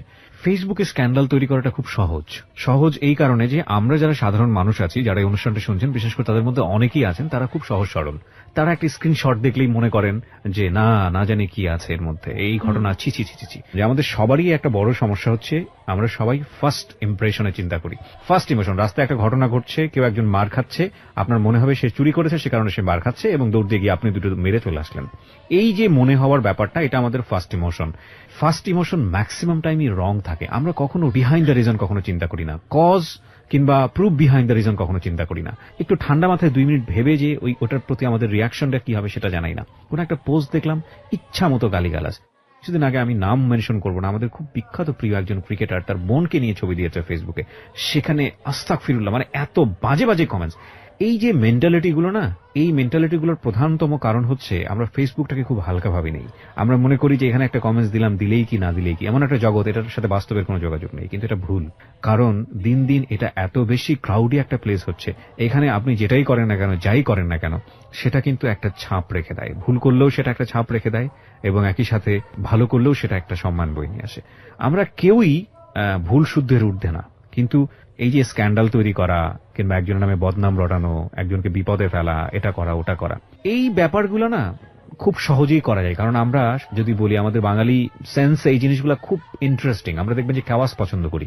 সিম্পল একটা উদাহরণ, মাটি খোঁড়া হচ্ছে, সেখানে 10 জন লোক দাঁড়িয়ে থেকে দেখছে, আপনিও দাঁড়িয়ে থেকে দেখছেন, নতুন কিছু নেই, বাট আমরা খুব কৌতূহল প্রবণ একটা জাতি। তো সেই জায়গাতে যখন এই ধরনের কেওয়াস তৈরি হয়, বিভিন্ন মানুষ সেই কেওয়াস তৈরি করার সুযোগ নেন, কারণ কেওয়াস খুব অতি সহজেই তৈরি করা যায়। তো এই ফেসবুকে স্ক্যান্ডাল করাটা খুবই ইজি, এবং স্ক্যান্ডাল করে ফায়দাও খুব সহজভাবে নেওয়া যায় আর কি। তো আমাদের মতো মানুষ, বিশেষ করে আমাদের রিয়াদের মতো মানুষ, তাদের জন্য, তাদের ফিউচারটাকে নষ্ট করার জন্য এই ধরনের স্ক্যান্ডাল এটা খুব কাজে লাগে। কিন্তু একটা কথা হচ্ছে কি ভাই, দিন শেষে গড জাস্টিফিকেশন বলে একটা ব্যাপার আছে, ঈশ্বরের মার, হ্যাঁ, এবং এটা খুব ভয়াবহ। ঠিক আছে, একজন মানুষকে বিপদে ফেলার জন্য আপনি যদি কোনো চেষ্টা করে থাকেন, তাহলে নিশ্চিতভাবে আপনি ধরে নেন আপনিও সে বিপদে পড়বেন। আপনি মূলত আজকের এই অনুষ্ঠানে এসেছেন আপনার এই কথাগুলো খুলে বলার জন্য। আপনি একজন ভিকটিম, এবং আপনি যাদের হাতে আইন শৃঙ্খলা রক্ষা করার কাজ, তাদের মধ্যে কাজ করেও আপনি একজন ভিকটিম, এবং আপনার পুরো পরিচয়টা আমি এখানে গোপন রেখেছি। আপনার যে নাম আপনি ব্যবহার করেছেন সেটা ছদ্মনাম আমি বললাম, এবং বাকি যাদের সঙ্গে ওনার সম্পর্ক, তাদের কাউকে আমরা এখানে ফ্ল্যাশ করিনি বা এক্সপোজ করিনি। তার প্রধানতম কারণ হচ্ছে আমাদের সামাজিক অবস্থা। প্রচন্ড সম্মান আছে আমাদের যে পুলিশ বাহিনী, তাদের চেষ্টার প্রতি, তাদেরকে আমি রেসপেক্ট করি আমাদের এই অনুষ্ঠান থেকে। সেখান থেকে এসে আপনি সৎ সাহস নিয়ে আজকে এখানে এই বিষয়গুলো বলে গেলেন, এবং আপনি লাস্টে এই কথাটাও বললেন যে শামীমকে বিরত থাকার জন্য, নইলে আপনি বাধ্য হবেন কোন একটা অ্যাকশন নেবার জন্য। অ্যাকশন নিব বলতে নিছি তো, অলরেডি অ্যাকশন নিয়ে নিয়েছে। অলরেডি ও আমাকে এমন ভাবে হ্যারাস করতেছে, দেখা যাচ্ছে 2 টাকার নোটের উপর আমার নাম্বার, বিভিন্ন জায়গা থেকে আমাকে ফোন দিচ্ছে, ফোন দিয়ে বলবে কি কয় টাকা দরকার, কয় টাকা দিয়ে থাকবেন, মানে এই ধরনের আমাকে কমেন্টস করা হচ্ছে। কি অ্যাকশন নিয়েছেন আপনি? ঈদের পরের দিন থানাতে যাওয়ার পরে আমি স্যারকে সব কথা খুলে বলি, মানে আবারও সেই জিডি করা হয়। জিডি মামলা করেনি? জিডি করেছেন? মামলা আমি আসলে করতে চাই না, যে মামলা করলে আমাকেও যেতে হবে তারিখে বেল পাই যাবে, ও ঠিকই আবার আগের মতো আরো হয়তো ভয়ঙ্কর হতে পারে। তো আমি সাধারণ জিডি করছি এর কারণে যে ওকে বোঝানোর জন্য। তো এখন করি। জিডির কোনো অ্যাকশন কি হয়েছে? হ্যাঁ, আমি ওনার সঙ্গে ওদের বাড়িতে আসি, মানে আমাকে দেখার পরেই ও বের হয়ে চলে যায়, মানে এমন ভাবে বের হয়ে চলে যায় ওকে, মানে আমি যে দেখা দিচ্ছি দিতে দিতে ও মানে মোটরসাইকেল নিয়ে টান দিয়ে চলে যায়। আচ্ছা, এখানে জিডিটার বিষয়টা আমি যত জানি জিডিটা একসময় এনকোয়ারি হয় এবং এটা যদি সত্যতা পায় তাহলে অটোমেটিক্যালি মামলায় রূপ নেয়। কিন্তু এটা ঘটনাটা হলো কি যে আমি স্যারকে এভাবেও বলছিলাম যে যেহেতু আমার লাইফের পিছনের ঘটনাগুলোতে আমি কোনো অ্যাকশন নেইনি, তো আমি চাচ্ছিলাম যে শুধু এখান থেকে বিরত করার জন্য। এখানে যেহেতু আমার ফ্যামিলি কিন্তু এখন আমার পাশে নাই, এক পর্যায়ে আমি ডিভোর্সের পরে পুরোটাই আমার ফ্যামিলি থেকে ভিন্ন আছি, তো কেউ যেহেতু আমার পাশে নাই সেখানে তো আর আমার লড়াই করে কোনো লাভ নেই। আমি চাচ্ছি যে সে যেন আমাকে ডিস্টার্ব না করে, তাহলে তো আমি ফুললি আমার মতো জীবনযাপন করতে পারতেছি না। আমি আমার ফ্যামিলির উপর নির্ভরশীল না, আমি অন্য কারোর উপর। সবাইকে একটা বিষয় সতর্ক করছি, যারা আজকের এই অনুষ্ঠানটা শুনছেন, আমি জানি অনেকেই সতর্ক হবেন না, তারপরও 2-1 তো নিশ্চয়ই হবেন। সেজন্যই বলি, কোনো ধরনের কোনো ডকুমেন্টস বা কাউকে যদি আপনার মনে হয় যে আপনি তাকে হেয় করবেন, যে কোনোভাবে হোক সামাজিকভাবে হেয় করবেন, সেই রকম কোনো ডকুমেন্টস যদি পাবলিকলি আপনি ওপেন করেন, ফেসবুকে হোক বা অন্য যে কোনো কোথাও হোক, আপনি যদি ওপেন করেন without his or her permission, যাকে আপনি এটা ওপেন করছেন, যাকে আপনি এক্সপোজ করছেন, যাই করেন না কেন, আপনি যদি তার অনুমতি ছাড়া এটা করেন, সেটা কিন্তু আইসিটি অ্যাক্টে আপনার এগেইনস্টে খুব কঠিনতম একটা মামলা হয়ে যাবে। এবং আপনার কিন্তু কোনো জাস্টিফিকেশন নাই একটা মানুষকে, সে ভুল করুক বা অন্যায় করুক নাই করুক, তার কোনো প্রুফ দিয়ে আপনি সেটা ফেসবুকে একটা প্রচারণা চালাবেন। কারণ সামাজিক মর্যাদা যদি ক্ষতি হয়, সেই সামাজিক মর্যাদা ক্ষতির ঘানি কিন্তু আপনাকে টানতে হবে, এবং এগুলো কিন্তু নিয়ম আছে, আইন আছে। সুতরাং কোনো ধরনের মন্তব্য করা থেকে শুরু করে, কাউকে হেয় করা থেকে শুরু করে, এবং ফেসবুকে এমন কোনো কারো বিরুদ্ধে কোনো ডকুমেন্টস, সেটা প্রোপাগান্ডা ছড়ানোর জন্য হোক বা কারো বিরুদ্ধে কোনো ফায়দা নেবার জন্য হোক, যদি আপনারা কখনো এটা করে থাকেন কোনো মেয়ের বিরুদ্ধে, কোনো ছেলের বিরুদ্ধে, যার কোনো বিরুদ্ধে, তার মানে আপনি বিপদে আছেন।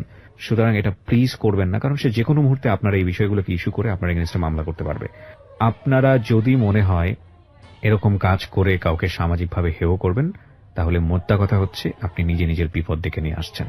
সুতরাং সচেতন হন। আজকে হয়তো রিয়া জিডি পর্যন্ত থেমে আছে, কিন্তু আমি বিশ্বাস করি বাংলাদেশের পরিবর্তন আসছে।